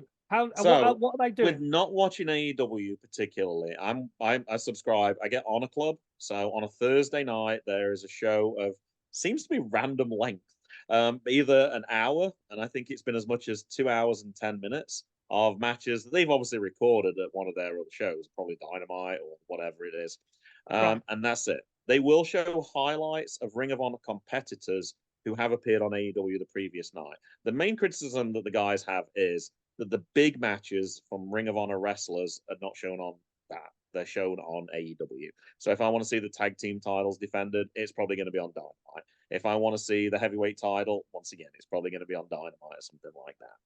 But I still get to see the highlights of those matches, but that's not the main platform that they're on. I agree it's a very strange system, but the matches I'm seeing, I'm actually enjoying. But no commercials, because it's behind a paywall. So no commercials. It just goes match. You obviously get your promos in between as well. But it's for the however long it is, typically 90 minutes. It is continuous wrestling, and for that I love it. Admittedly, when I watch on Sling, I just get through the commercials anyway. So basically, that's what I get if I'm watching SmackDown anyway, or if I'm watching Raw, probably a little closer to 2 hours once you cut all the garbage out. But so in that way, it's the same. But it feels nicer just to watch a wrestling show without having to click fast forward. Perhaps I'm just getting lazy. I don't know. I mean, I think they've done it a bit of a disservice putting it behind the paywall, because, but I think again they've done that for a specific reason, because they know that anyone who's a Ring of Honor fan and Tony knew that he could put it behind a paywall and he's guaranteed people are gonna pay for it, but it's still only gonna be. I would like to see the numbers of how many people pay for it, because I'm not sure it's massive numbers. And that's not necessarily a reflection on Ring of Honor per se or whatever. I just think Ring of Honor always had a bit of a nichey fucking audience anyway. All right, I got a stat for you that's going to blow your mind then. During a media call ahead of Ring of Honor Supercard of Honor 2023, Khan stated that Honor Club had about 15,000 subscribers. This number marked the highest number in Ring of Honor history. That's from March 2023. I was curious what the number was as well. I mean, on the scope 15,000 isn't a big nothing, surprise. is it? Yeah. That's what I'm saying. 15,000 is fuck all, really, in the scope of things, you know. So, I mean, I think he overpaid for Ring of Honor. I think he paid in the region of like $46 million or whatever for it, which he's paid for the media, the back catalogue or whatever, the intellectual property to do whatever he wants with. Mm-hmm. So on that Honor Club, can I watch Ring of Honor from like 2000 and whatever? You got everything. All the old tapes, everything. Yep, everything. Yep. I mean, That's an interest. That is. See that's See, great. that's more the WWE model, right? That's almost like the network. It's like Ring of Honor Network, essentially. Yeah.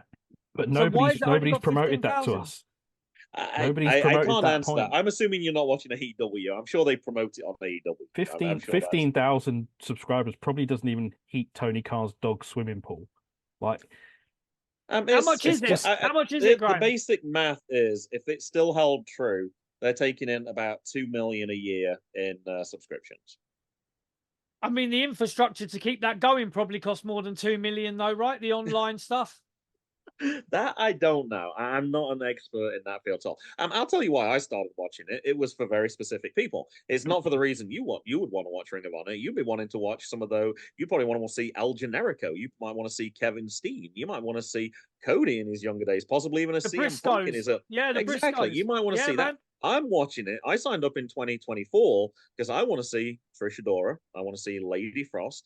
I want to see Billy Starks. There's certain people who I've seen on the indies who I don't see as frequently on the indies now because they've kind of moved up to that next level, and I want to see more of their matches. So that was the justification for me doing it, and that's probably why I get so much enjoyment from it. I'm watching specific wrestlers who I enjoy watching and who I'm actively rooting for. And that makes a difference when you've got when you're invested a little bit more. When I've seen these people for several years work up from, literally in Lady Frost's case, she used to serve behind the table of her husband while he was wrestling, selling off t-shirts, to move into, oh, well, I could get into the ring and be a valet, to, well, I'm actually a gymnast, I could actually wrestle, to now moving up to some of those matches. I actually saw her promo for an AEW pay-per-view coming up as well. So it looks I like like she's Lady Frost. I but like things her. like I've watched. that, though, Yeah, like I like how her. She's good. when you've had a chance to talk to those people, you bought merch off them. Like, how can you not want to root for someone? That's really my invest. I think that's more my wrestling thing. I'm more interested in specific individual wrestlers than I am with the whole big picture, perhaps. And once I have a connection to a person, I'm far more invested than if I see. I'm never going to meet Roman Reigns. Like, I'm just not. Like, I'm probably not going to meet Seth Rollins either. How I like, there might be certain wrestlers I like, but I'm not as invested. LA Knight, whoa, I met LA Knight in Hagerstown. Mason got his picture right next to him. I got to talk to him very briefly. I am far more invested in that than I am. So that's my particular reason why I'm interested in Ring of Honor now. But I can understand why people, like, you might not be interested in that at all, and I can totally understand why you would be. But I was just kind of curious how you compare that. If it's like, it's obviously it's still Tony Khan's company, so is it the same sort of thing? Do they have the same issues? Like, it sounds like they might have the streaming service possibly on the right model, charge less, How much is rather it? because it's $10 a month. I mean, that's the same as how much is the TNA Network, one? How much is the TNA one, George? I think it was about the same, but you didn't get all the pay-per-views. You don't. That was the No. problem. You don't get the big four. You have to wait a month Yeah. before you get the big four, that was my problem with that. I had the similar thing. I was like, I don't like that model at all. Or then you got to pay the $40, $50 for that. I'm like, there's no freaking way am I paying that amount of money for that on No. pay-per-view. It's ridiculous. I'm Oh, aware sorry, time I'm sorry. is getting I the better forgot. I of can us. say fucking. There's no fucking way am I paying. I forgot. Yeah. There you go. Yeah, there we go. We got him to say one. Yeah, I censored dude. myself totally unnecessarily. No, you can say what you want on this one. I'm aware time's getting ahead of us here. I have got another question for you before we start to wrap up. In the case of someone like Billy Starks, is the Ring of Honor / slight appearance, occasional appearance on AEW worse for her than working on the indies and getting a bit more experience?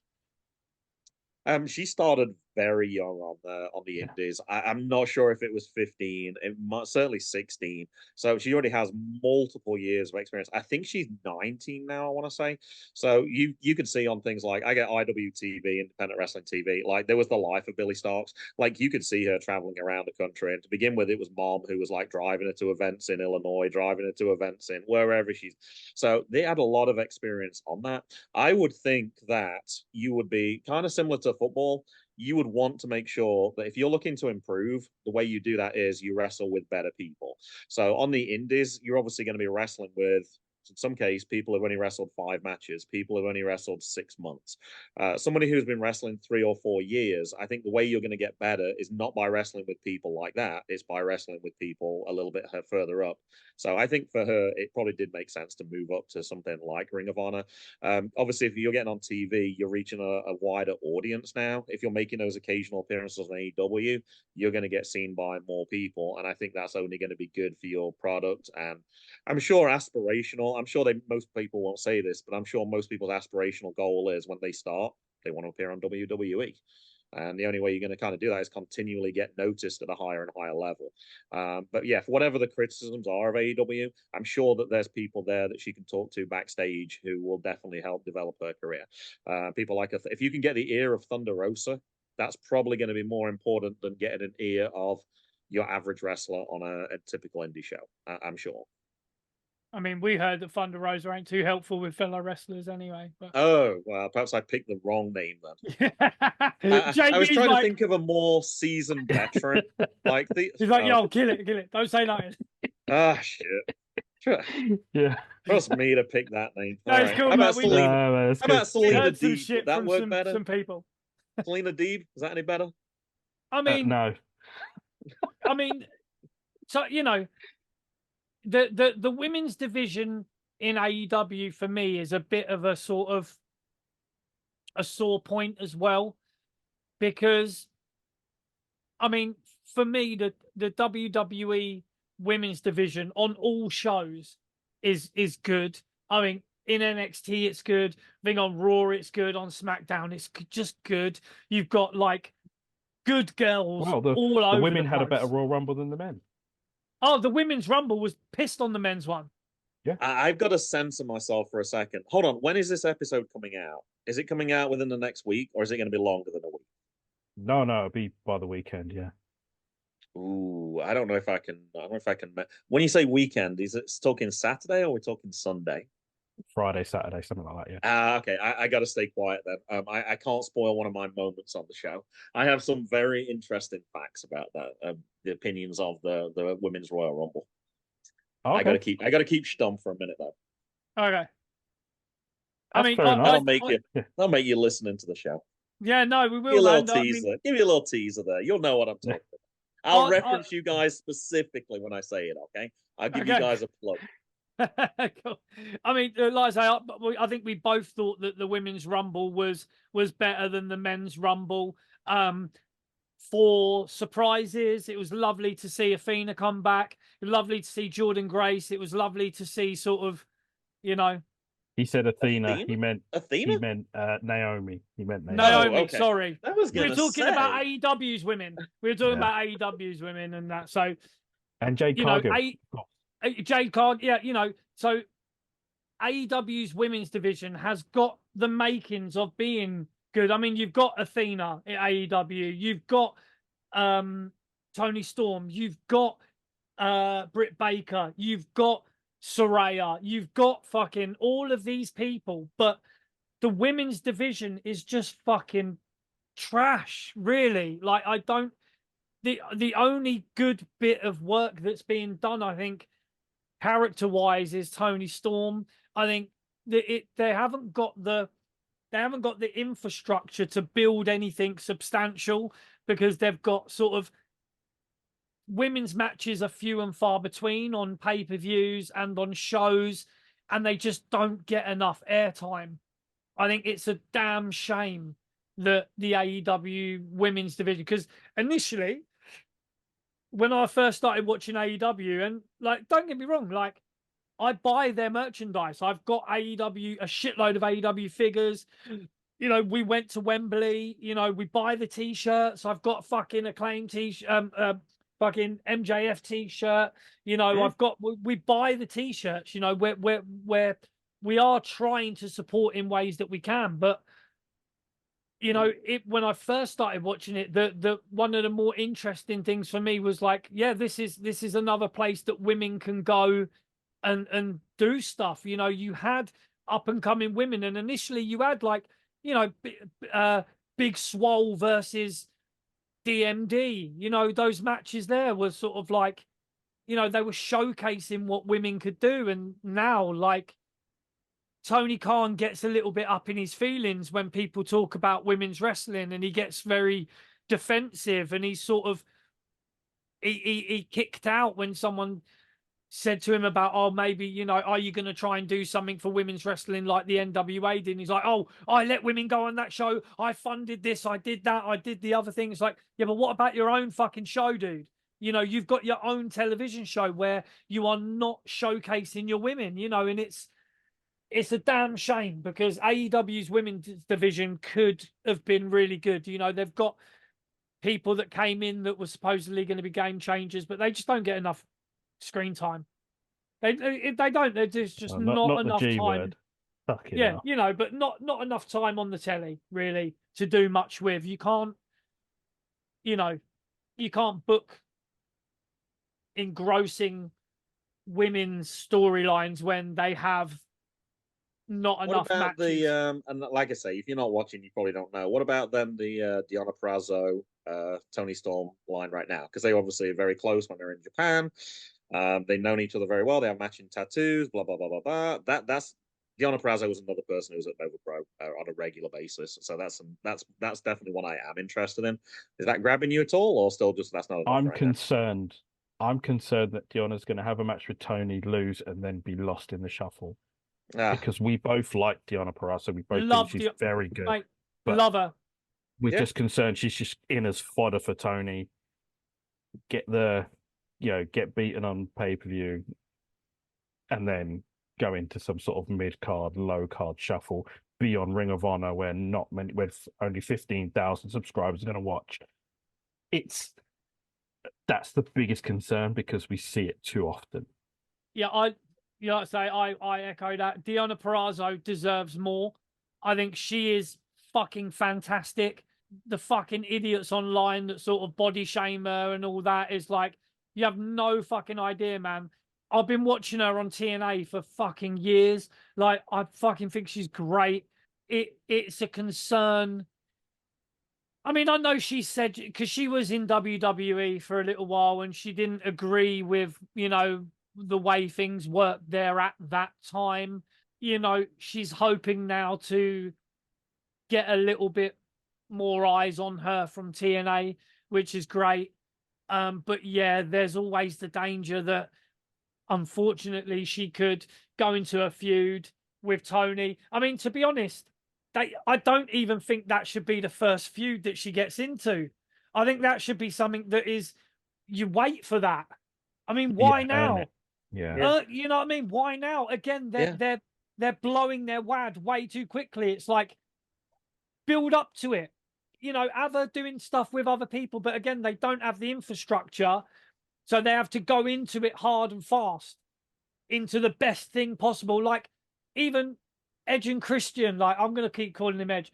Edge and Christian didn't need to be Edge's first feud in AEW.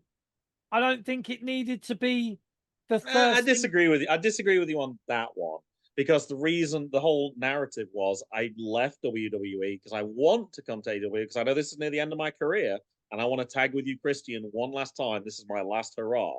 So for that made sense that he came out and did that. And Christian's like, well, fuck you, because I don't want to do that. So I disagree with you on that one. I think that one had to be done that way. Yeah, I mean, so you're saying that he's not necessarily off. So this is probably going to be his only feud until they tag and then do something. I don't think he's going to. How long? Well, how long do you think Edge is going to keep wrestling for then? Because in my mind, I'm thinking less than a year. Thinking longer? No, I think the contract was at least 2 years. Oh, okay. Yeah, I think maybe they have a year of the feud, and then they have then they join up, then they tag for a bit, they get the straps, and then he goes. So I think maybe a couple of years. I think, but no more than that. I don't think he should be wrestling any longer than that. Really, I think it would have been weird if he'd have come back with the full intention of looking to tag with Christian and not raise that issue immediately. I think that would have been even weirder. Like, oh no, you know what? I came back because I wanted a match against Griff Garrison. I came back because I wanted to I don't know. I feel bad for picking on. No, I get that. I mean, I suppose that doesn't make sense. Like that would make it make sense. Like he came back. It's clear why he came back. He wanted to tag with Christian. Christian didn't want that. Yeah. Which I actually love that Christian said, no, fuck off. Like that, I actually think was really good booking at that point because I didn't perhaps I'm naive, but I did not expect that. I thought it was like the most obvious thing to do is you put those two together, legends, you run with it for as little time as they have left, and then they ride off into the sunset. And the fact they didn't do that, I actually thought was really good. I think with Christian's character as it was when Edge came in, I think that was the only way it could have gone, with him turning around and saying, "No, fuck you, I don't need you. Yeah. Look where I am." It was good. That was good booking. But again, we've said this on the show. How much did Tony Khan have to involved with that? Because Edge and Christian could book that shit themselves and just absolutely kill it. Yeah. I mean, how much of a hand did Tony have in that? Or was it like Christian and Edge just going, right, we're going to do this, dude. Is that all right? And he's like, yeah, fucking cool, man. Do it. See, I don't see that as a criticism personally. I think if you've got an owner who's prepared to listen to you, I think that's a lot better than having somebody like Vince for multiple years who goes, fuck it, this is all my decision. And I'm going to fucking change it 30 minutes before we actually go on air because I don't like it now and start from scratch again. Like, I would rather have somebody who's prepared to listen to me than some person who goes, no, my way is the only way. And if I'm wrong, I'm going to change it anyway. And then I'm going to blame it on you. So I don't see that just remind me to make sure. Just remind me to make sure I TikTok Graham's Vince impression. There. Oh jeez. I think Tony Khan is like Vince to certain people, though. I think to certain people he gives them free reign to do whatever they want. But then again, other people might bring him ideas, and he's going, no, we're going to do this. So I think with Tony, I think there are aspects of where he lets people sort of have a bit of free reign, and we've even said this on previous shows. Like that is one of his good traits of Tony Khan, where he says to certain people, "Fucking run with it. I trust you," sort of thing. Yeah. Like with Tony Storm, I think a lot of that is Tony, and I think he said to her, "You fucking run with it, girl. Do what you know what I mean." Obviously, he's not said it in a Cockney accent like that, but he's probably said. I think the word is that Will Washington is the one doing the Tony Storm stuff. Okay. Yeah, I don't think Tony Khan's got too much of an involvement apart from maybe saying yes or no. I think Will Washington's the one that's been in charge of that. I think a few people have been very open about it to shout that Will Washington has been the guy for Tony Storm's segments and matches and bits and bobs. Great. It's if Tony that we've said that on this show, it is good. That's a good trait of Tony. He recognizes that certain people probably know better than him in certain aspects of the business. And I would say Christian probably knows better how to book Christian than Tony Khan does. And Edge and Christian together probably know. Edge and Christian have probably had the idea of what they wanted to do in AEW for years. Since Christian went to AEW, they're almost family. Do you know what I mean? So it's like, I've just gone to AEW, dude, and at some point you can come over and we can do this. I've already fucking spoken to Tony. We know Tony loves that Attitude Era. We know that he would be open to it. Are you fucking crazy? Like, if Christian went to Tony Khan and said, yeah, do you want Edge here? He's thinking of coming. He'd be like, he'd fucking, you know what I mean? It would be like, jizz in your pants. It would be like the Lonely Island song, dude. Like, it would literally be like, and fucking fair play, Yeah, we all would. What Edge is a legend. What am I supposed to do with this? Don't tell me you don't know that Lonely Island song. Come on. Oh, I know it. Yeah, between that and Dick in a Box and all that stuff. Oh, mate, yeah, and Like a Bowls. Come on. Yes, I'm on a boat. I mean, that's one of my favorites. Tony knows if he's got people there that can book, and he knows that. All right, I will give you free reign to do with Christian and Edge. There ain't shit that Tony Khan can probably tell Christian or Edge that they don't know better. So fair enough. He said, no, you guys crack on. But then I think with other people, Tony's very solid in how he wants to do things with them. So, yeah. It feels a little devil's advocate-y right now, but I know we're nearing the end anyway, so that's kind of appropriate. So earlier, you slammed Tony Khan for immediately putting that match onto like Dynamite when it should have been saved for a pay-per-view. But now you're saying that Christian and Edge are making all these decisions. So who was it who made the decision to go at this speed then? Is it Christian and Edge or is it Tony Khan? Because I know you don't want to blame the wrong people.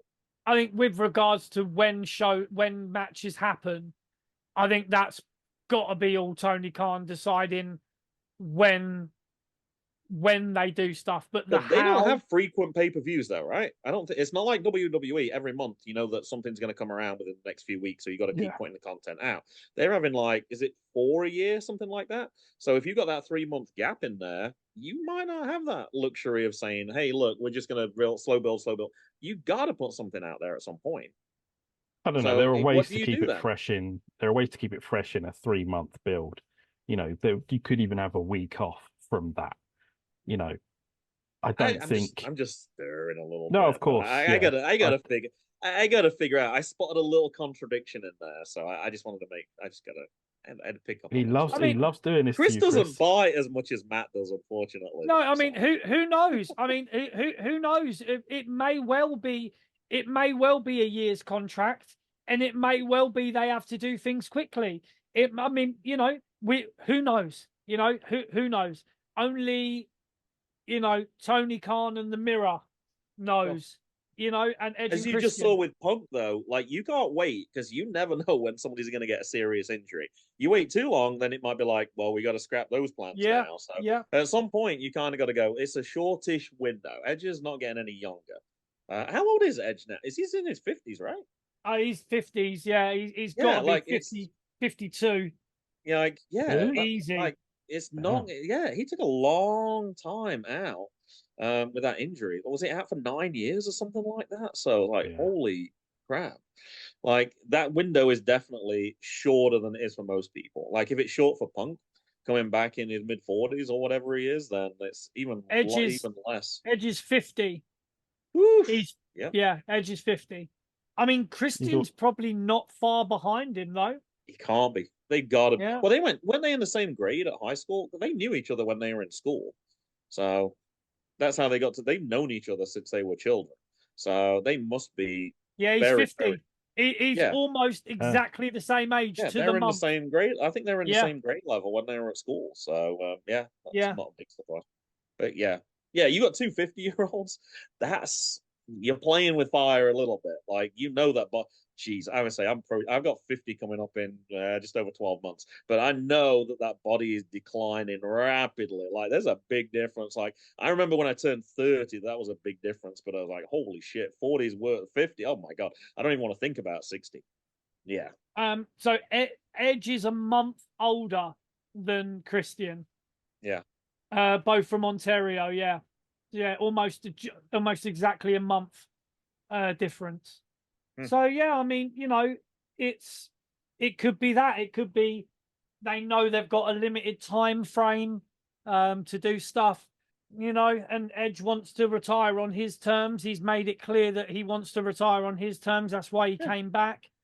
He got a great pop at the Rumble. He got a great pop at fucking Clash at the Castle as well, dude, wasn't it? Or incredible, yeah, so good. That was when we were there. They were singing his theme song. Got that one. Oh, it was incredible, man. It was great because we all love Edge as well. Like I say, we love Edge and Christian, man. We're just huge Edge and Christian marks. And when, I was more concerned that Edge would just injure himself in AEW, because he would be having crazy fucking off-key matches with guys that might not necessarily take care of him. That was my concern. So maybe it is sort of a one-shot deal. He's gone in there and said, right, this is literally the only thing I'm doing is this storyline, and then see you later. I got to give my Edge story then. And I always like to correct people who give the wrong version. It's like, oh, Edge came back at the Rumble. No, he did not. He came back at the SummerSlam. I was in Toronto when he first came back after that big, long gap. And man, that was a pop. There was one other pop that kind of rivaled it. And it was the first appearance of The Fiend. Oh, like wow. that was the first appearance when he came out. That was as well. But yeah, that was a heck of an event. This is why I object to paying WrestleMania prices. I went to that show for about $25, I think it was. Like it was peanuts. Like the prices were so cheap. I was supposed to go I was supposed to go to the NXT takeover. That was like $15, and then I left a bag in Ohio, had to drive all the way back, and then I could get there in time. Like, God damn it. Anyway, so I had to do that. But then I went to the SummerSlam, and the tickets were dirt cheap. Dirt cheap. Do you think that's maybe something that AEW needs to bring their ticket prices down? Or how expensive? I don't think that they're actually that bad. Last time I went to an AEW show is pretty much 2 years to the day. I took my son for his then 14th birthday, and I actually got floor seats, which I can't afford floor seats on WWE shows. No way, they're thousands. It's ridiculous. We were third row. You can see us on TV at that particular show. Third row, and it was under $100 a seat. I don't remember the exact price. It was between 75 and 90, with all fees paid per seat. And I was like, yeah, absolutely. I'm snapping that up straight away. Yeah, so, nice. Their prices are pretty reasonable, actually. But that might just be in the arena that I went to. Prices vary throughout the country. Like I'm looking at concert tickets. I wanted to see the Rolling Stones because I have no idea how they're not going to be. We talk about Edge and Christian getting old. Holy crap! Mick Jagger cannot be doing this for much longer. I was like, these are absolute legends of the rock industry. I need to see them. Philadelphia, cheapest seats were like 200. If you're prepared to go down to Atlanta, they were like, about half that price. It's like 100. So it really can depend venue to venue. East Coast is, unfortunately, you get lots of opportunities, but those opportunities tend to be at a slightly higher price. So I'm not sure what AEW pricing is right now, but I have found it to be reasonable. But I've also found WWE to be pretty reasonable as well. I know I went to SmackDown, lower level, that was under 50 a ticket. So I think that's pretty reasonable too. Before we let you go, Graham, we'll talk about a pop that we heard live.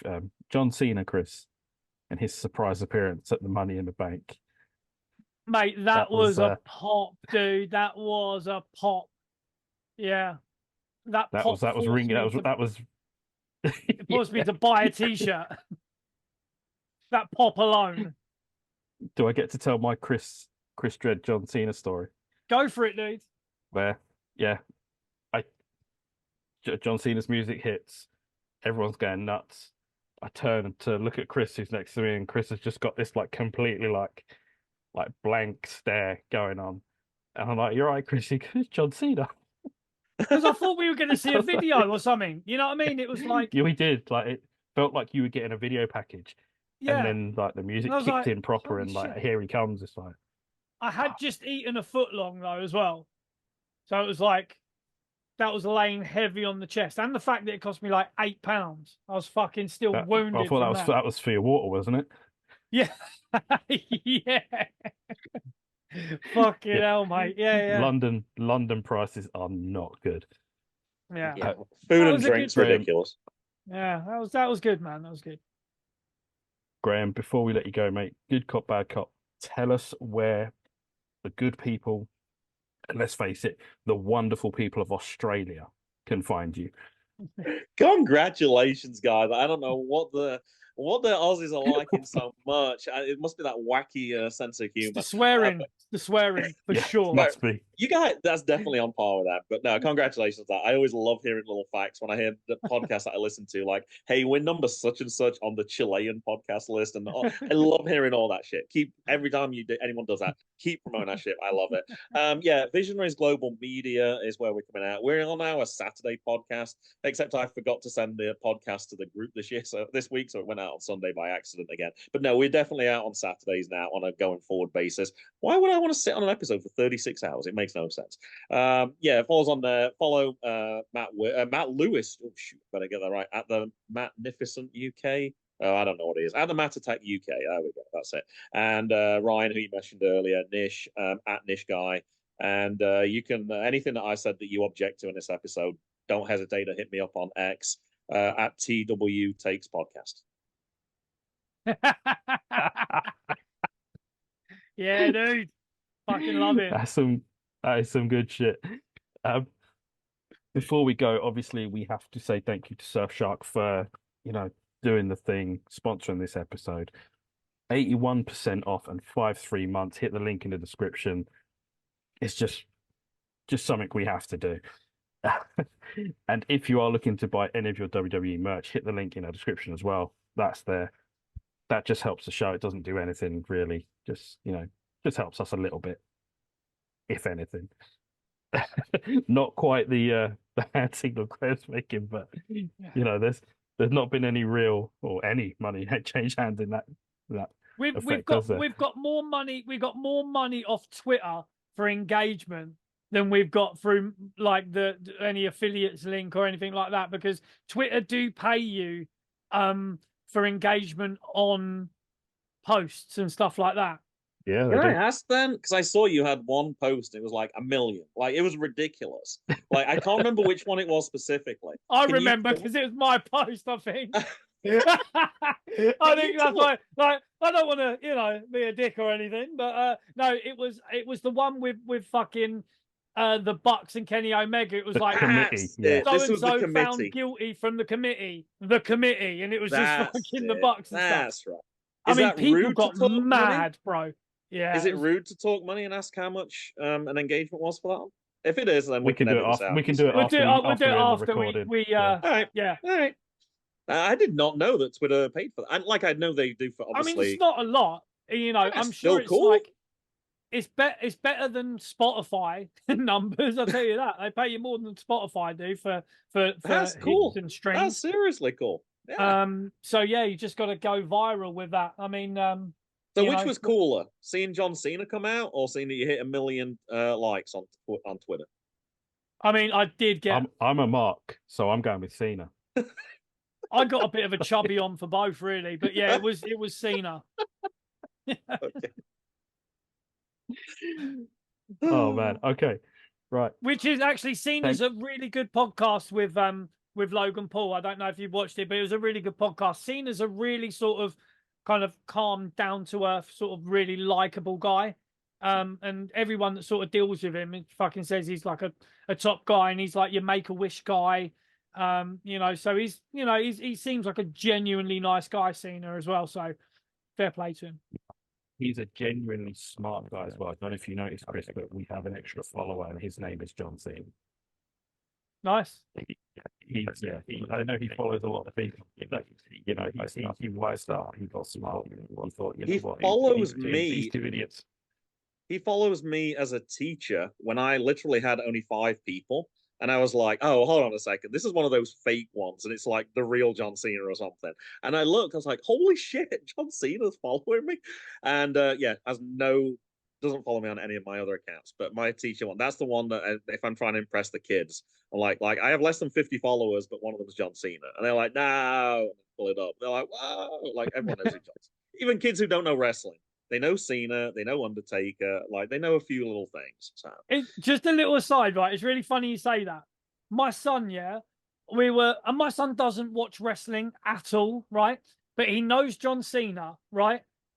And we were at the car, and I was opening the boot. We'd just got out my car, and I was getting this stuff out the boot, and he said something like, and it calls and it's disaster for you with sacrifice. He turned round to me and said that. I said, bro, where did you see that? He goes, it's a meme, innit? It's mathematics. And he's 12. And I was like, Scott Steiner mathematics. He's like, yeah, it's a meme, Dad. It's a meme. I'm like, dude, I knew it before it was a meme, dude. Like, I was watching that fucking TV show when it was happening, bro. Like, come on, man. But it's like, it's really weird that Steiner maths, people know that. Like, that don't even watch wrestling. Crazy. What a world we live in. Right. Graham, thank you so much for your time, mate. We really do appreciate it when anyone gives up at least fucking 2 hours on this one, I think. Jesus Christ. Matt Lewis is never going to let me live this down. I keep complaining that podcasting's too long, and then whenever I go on someone else's podcast, it's always ridiculously long as well. Jesus Christ. Thank you guys. It's been way too long since I've chatted to you. Listen to you every week when I can. But to talk to you guys in person is so much more special. Really appreciate it. We need to come back on your show soon because we need to get I'm one appearance up on Chris on your show. So, maybe it's time to have Chris on and we'll chat. We'll make sure. I'm not really in charge of booking anymore. I was in charge of booking for the first 4 years. And then now I handed it across to Matt. And Ryan said he wanted to do some. And he's just all chat. He hasn't done anything. So Matt's the booker man, yeah? He's the Kevin Sullivan that I need to speak to. I can put in a good word for you, Chris, okay? Cool, bro. I'm a good worker. I work snug. Just tell him. Right. Thank you, Graham. We really appreciate your time. Been a great guest. From me, JB, the best Chris in all of wrestling podcasts, Mr. Chris Dredd. Take care, everyone. We'll see you next time. Ico Pro. You gotta want it.